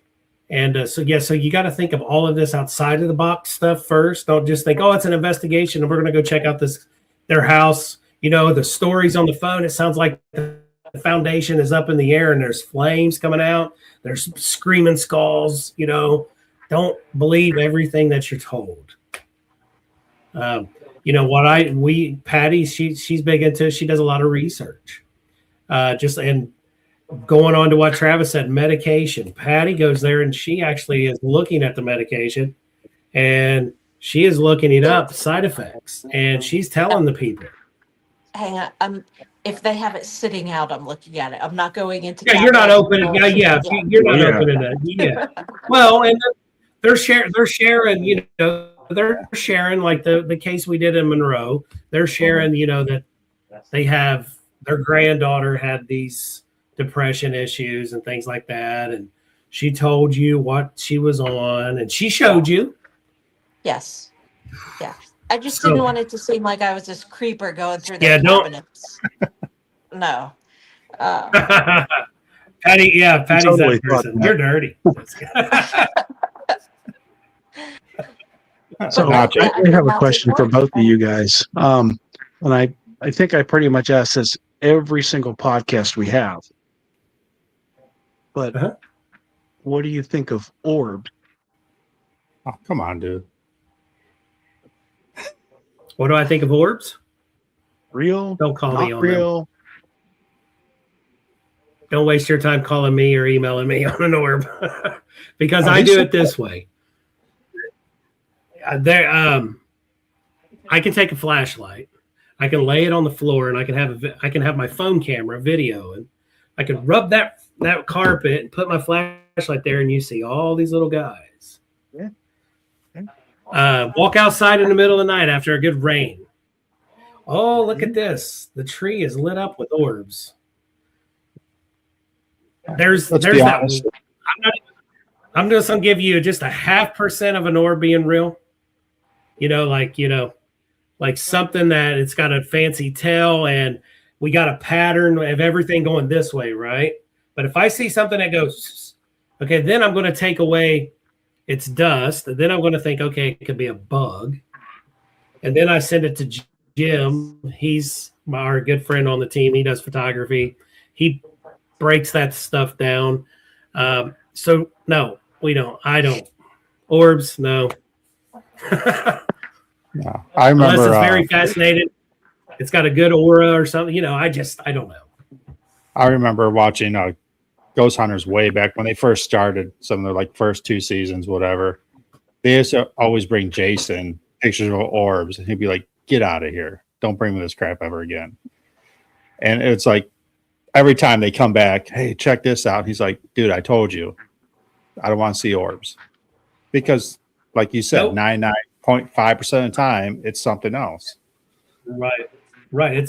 It's something there that, unfortunately our nose is a filter. So we're breathing this daily. It's dust. It's whatever's around the surroundings, what kind of industrial park you have near you. Then you have, moisture in the air. All of that plays in. So I just wipe it away. Like, no, give me something better.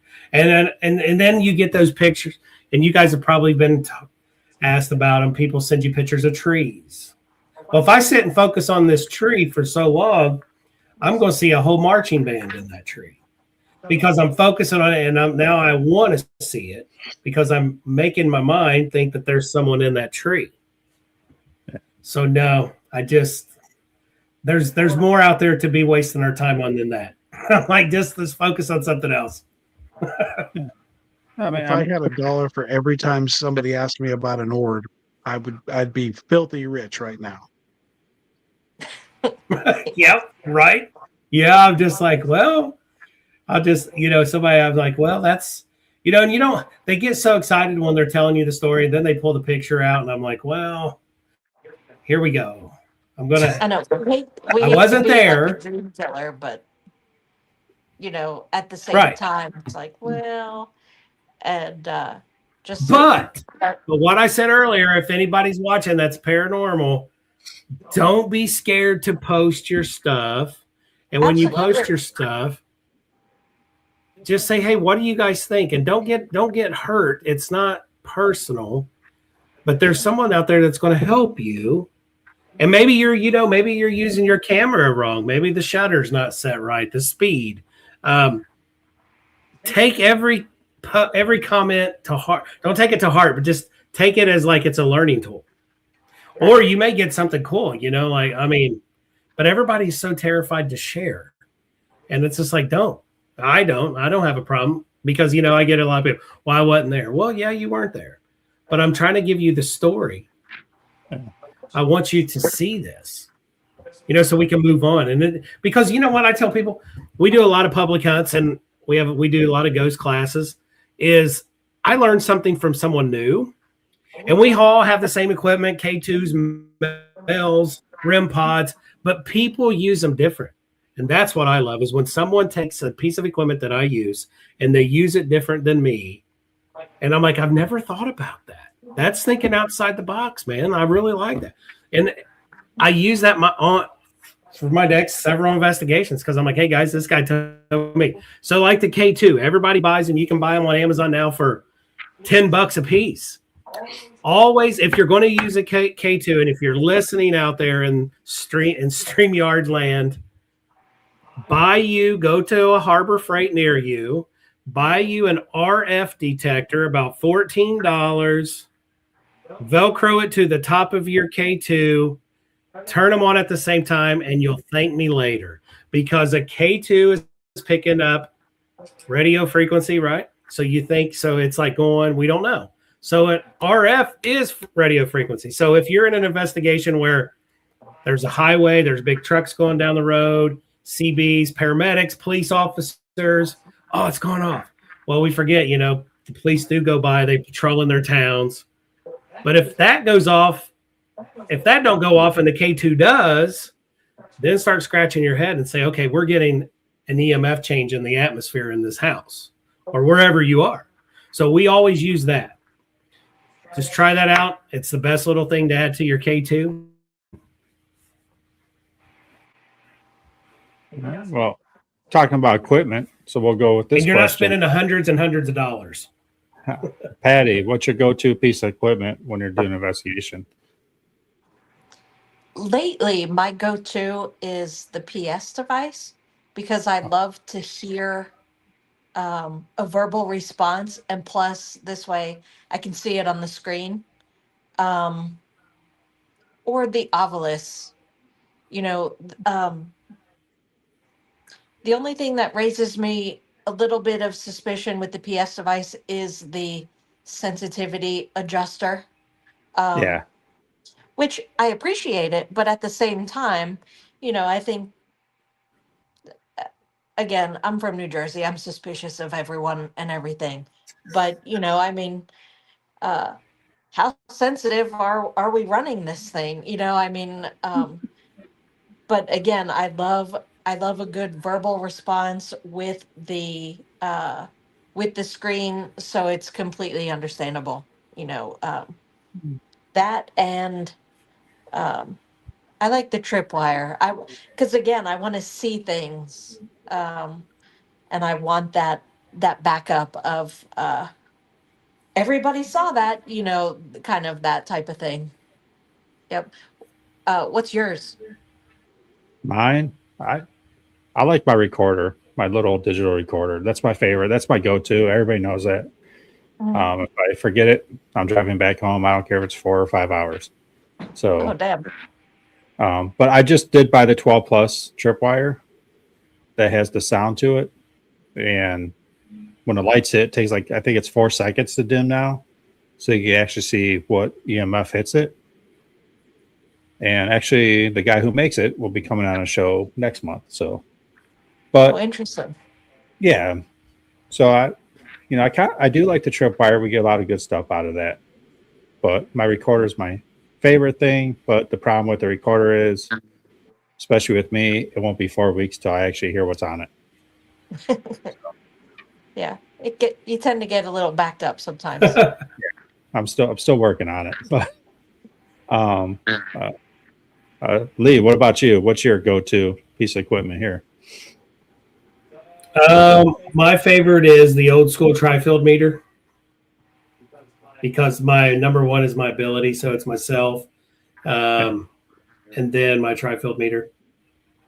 So if I'm picking something up and I'm sharing it, I have that aside, and what gets fascinating is when the needle goes boom, and people are like, Okay, we get it. There is someone in the room with you. And I tell people that all the time when we do our ghost classes. The number one tool, the best tool, it's cheap, it's free, it's your body.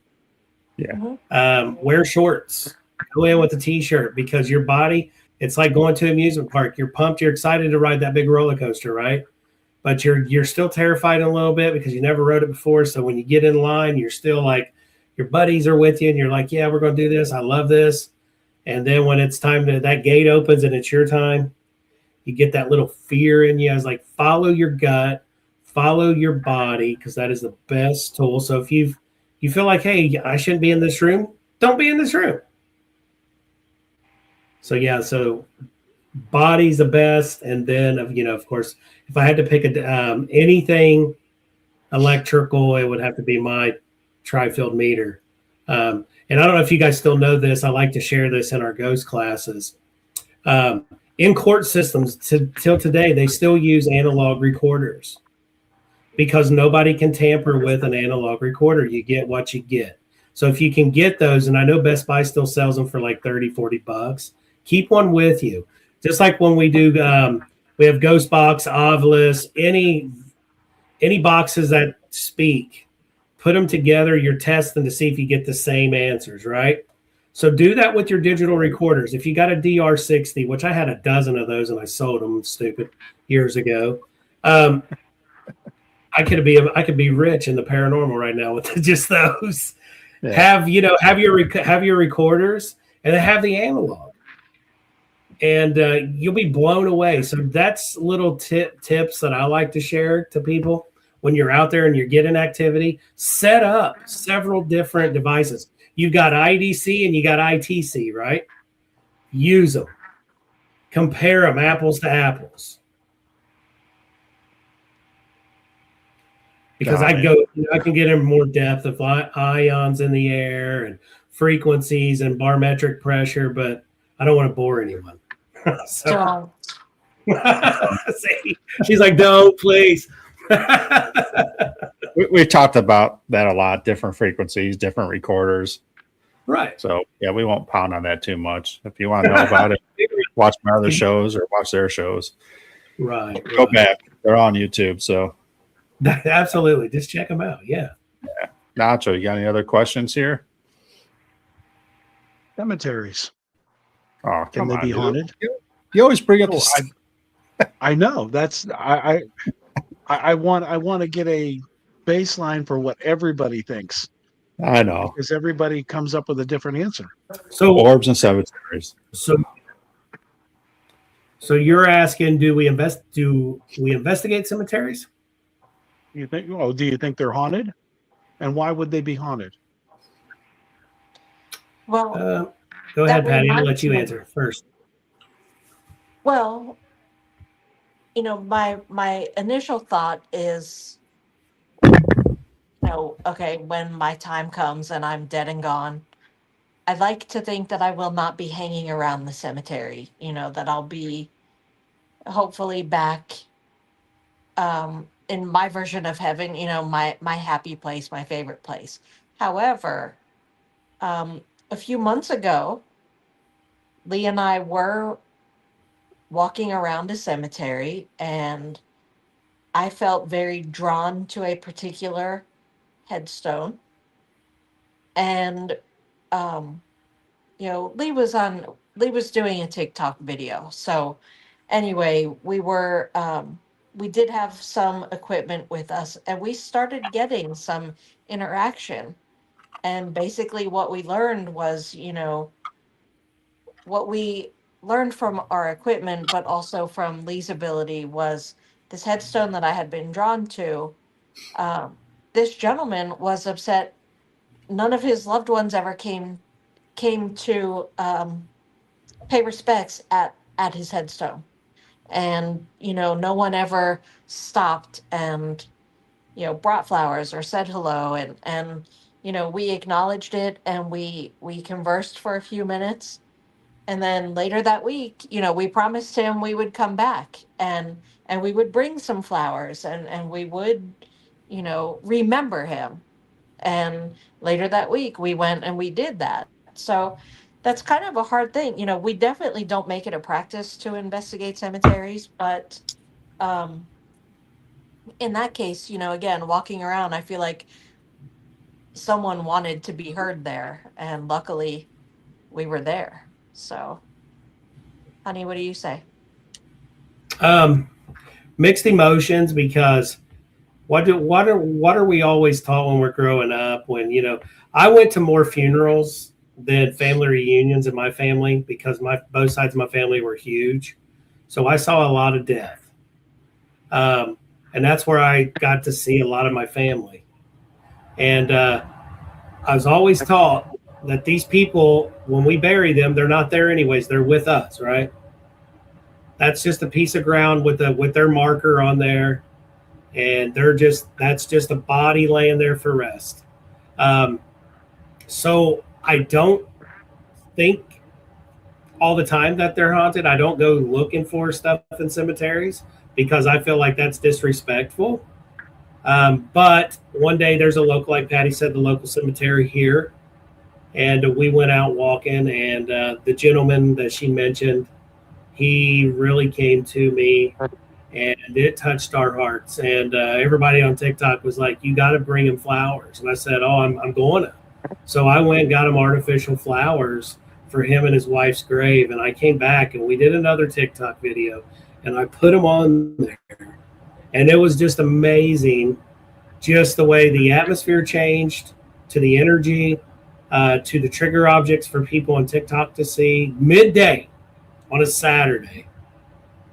And I felt like, just like this, I always try to tell people, this is how I was raised. Both my parents are from Kentucky.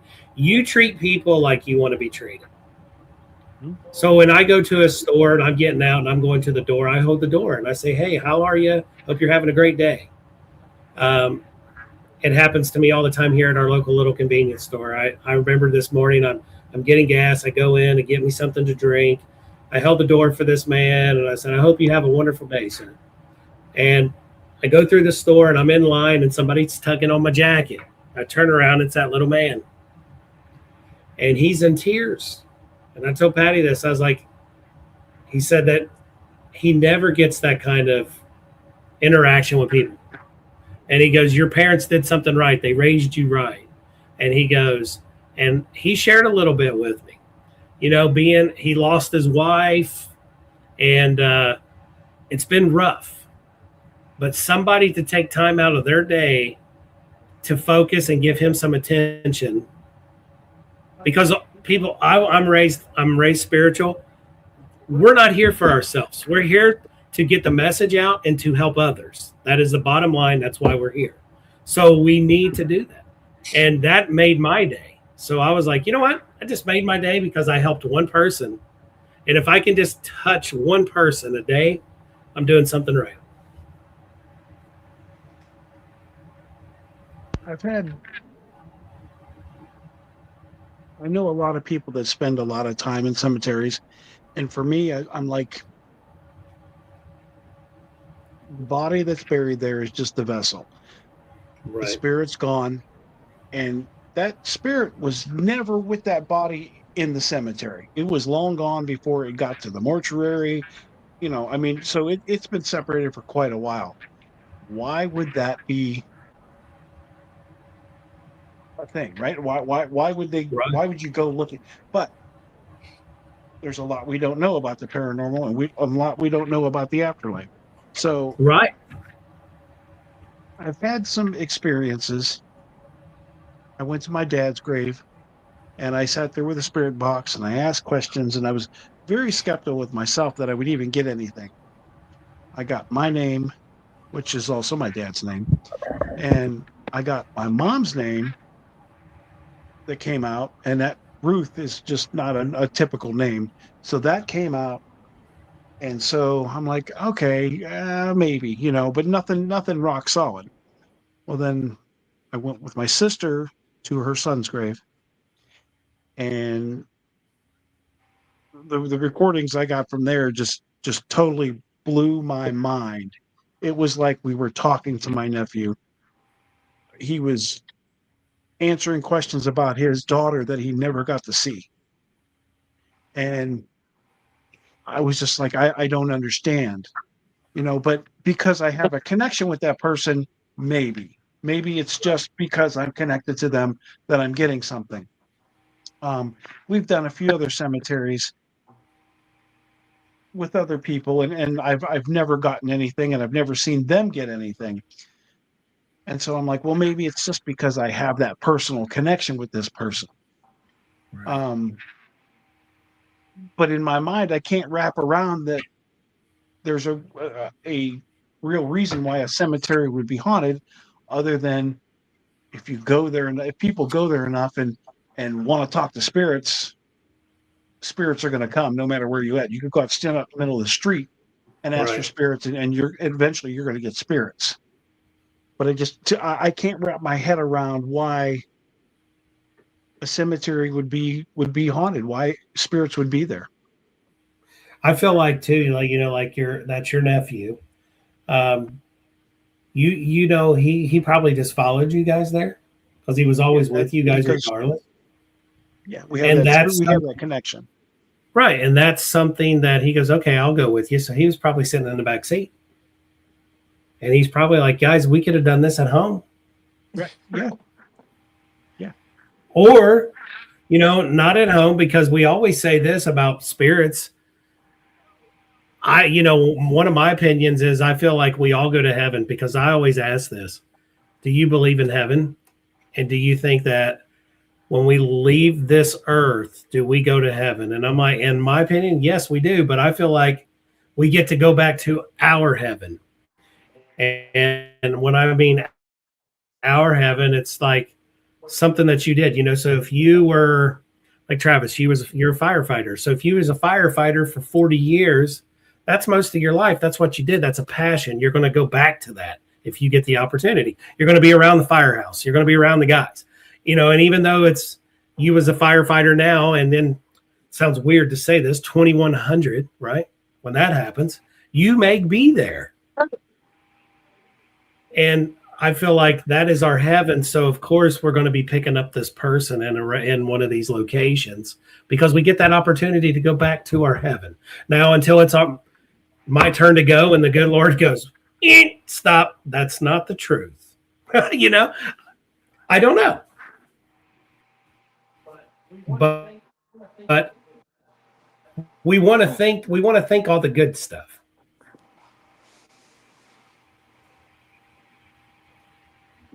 Travis, you ain't coming through, man.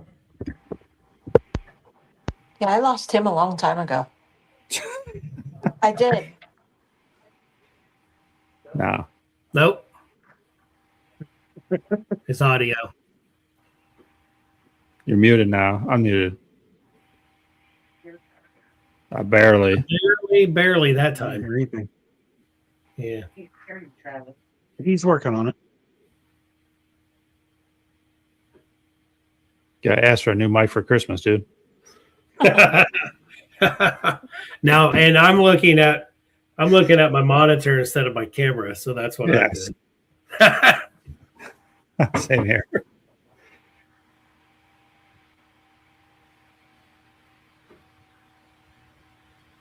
All right.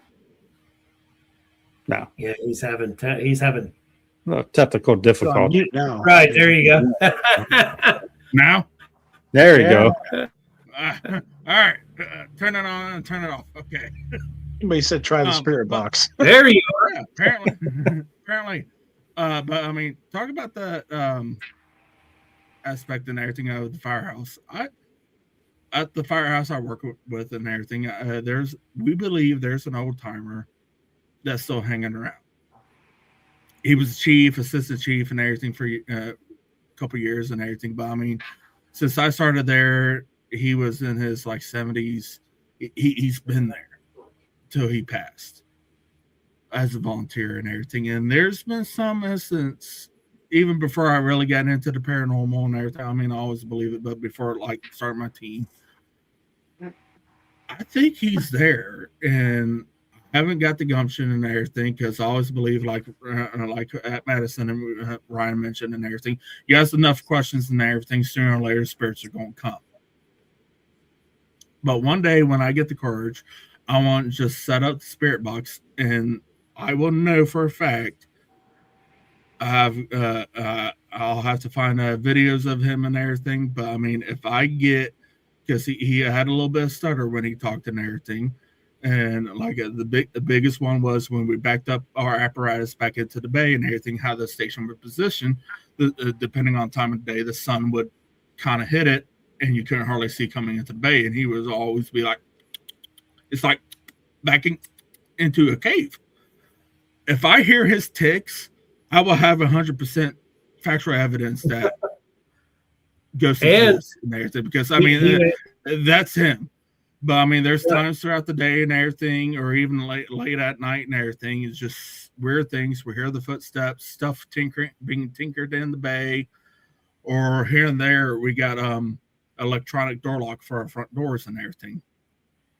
So when we come up to it, if it senses any type of object, it's going to unlock one of the magnets. Here and there, no one's around near the front hallway for it to trigger, and all of a sudden we're here. I mean, it's a loud enough magnet, and you hear, right. It's like, Fraz, is that he's just there? You know, he's looking over his firehouse. Oh, 100%. I mean, if this guy, the genius that he had and everything, some of the stuff that he created for us when we was volunteering and everything, if he actually put a patent on it and everything, I mean, he passed away being rich and everything, but I mean, he could have been really rich and everything. I mean, he created a homemade jet siphon for us to allow us to move water from one tank to another tank and everything before that was a thing. If he put a patent on that and everything, I mean, he would have been a millionaire. Because I mean, now going out buying that from an actual company and everything, you're spending almost $1,000. Just some of the stuff that he would create it off the wall to make it work and everything, because he knew the area he was in and everything. He's like, okay, this driveway, we're not going to be able to get these water shuttles going quick, so we're going to have 2 tanks. How do I get water from this tank to this tank? And that's what the jet siphon is. It allows us to send water from this 2,000-gallon little mini pool to another 2,000-gallon mini pool for us to feed our main apparatus. And he created that off the wall. Just that aspect alone and everything. Oh, yeah. I mean, there is that and everything on how you kind of mentioned that and everything, and talk about a little bit of the graveyard going into it. It's like, what if the spirits go back to their happy place or their heaven, and maybe they don't have the loved ones there all the time to interact with them, or we can't assist them and everything because maybe their energy is not strong enough, or you know, we say they're lost souls. Yeah, so they're stuck at the graveyard, just like your last aspect and everything. How he sat there and said, "No one comes to visit me" and everything. Maybe he tries to go to the place that he's well known and everything, no one can pick up on him because his energy is not strong enough, or they're not sensitive enough. So he's kind of stuck there at the cemetery. I mean, I don't fully believe all cemeteries are truly going to be haunted and everything. I think you might have the one in the few that will have someone lingering, or someone that maybe just kind of stops by because, like for Nacho and everything, his nephew, maybe he was riding with him, or maybe at that time he knew Nacho was going to be there and everything's like, okay, I'm going to make myself known. This is my opportunity. Right. I think they're just trapped. Yeah. The trap souls. No, just joking. So we're 2 hours. We're 2 hours into this. I gotta throw my name out there. It's my podcast. I'm allowed to. Right. I was gonna say that's the best way to do it, man. If they're just trapped souls, bro. They're just trapped souls. You never know. You never know. Yeah, we're 2 hours into this, about an hour after Nacho likes listening to, so he hasn't been paying attention for the last hour. So. He's a part of it. He just won't watch it. Yeah. I would like to thank you both. I mean, the Foreman brothers. I mean, I think you're the one responding to the questions about the Foreman brothers. Right. Yeah, we had them on. They're great guys. We know them personally really well. They have a great approach. We had them on our show years ago, looking into the unknown.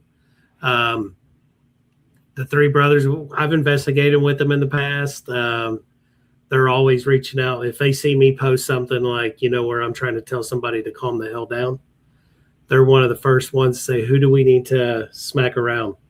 And I was like, we don't need to smack no one around because, they've been doing it just about as long as I have.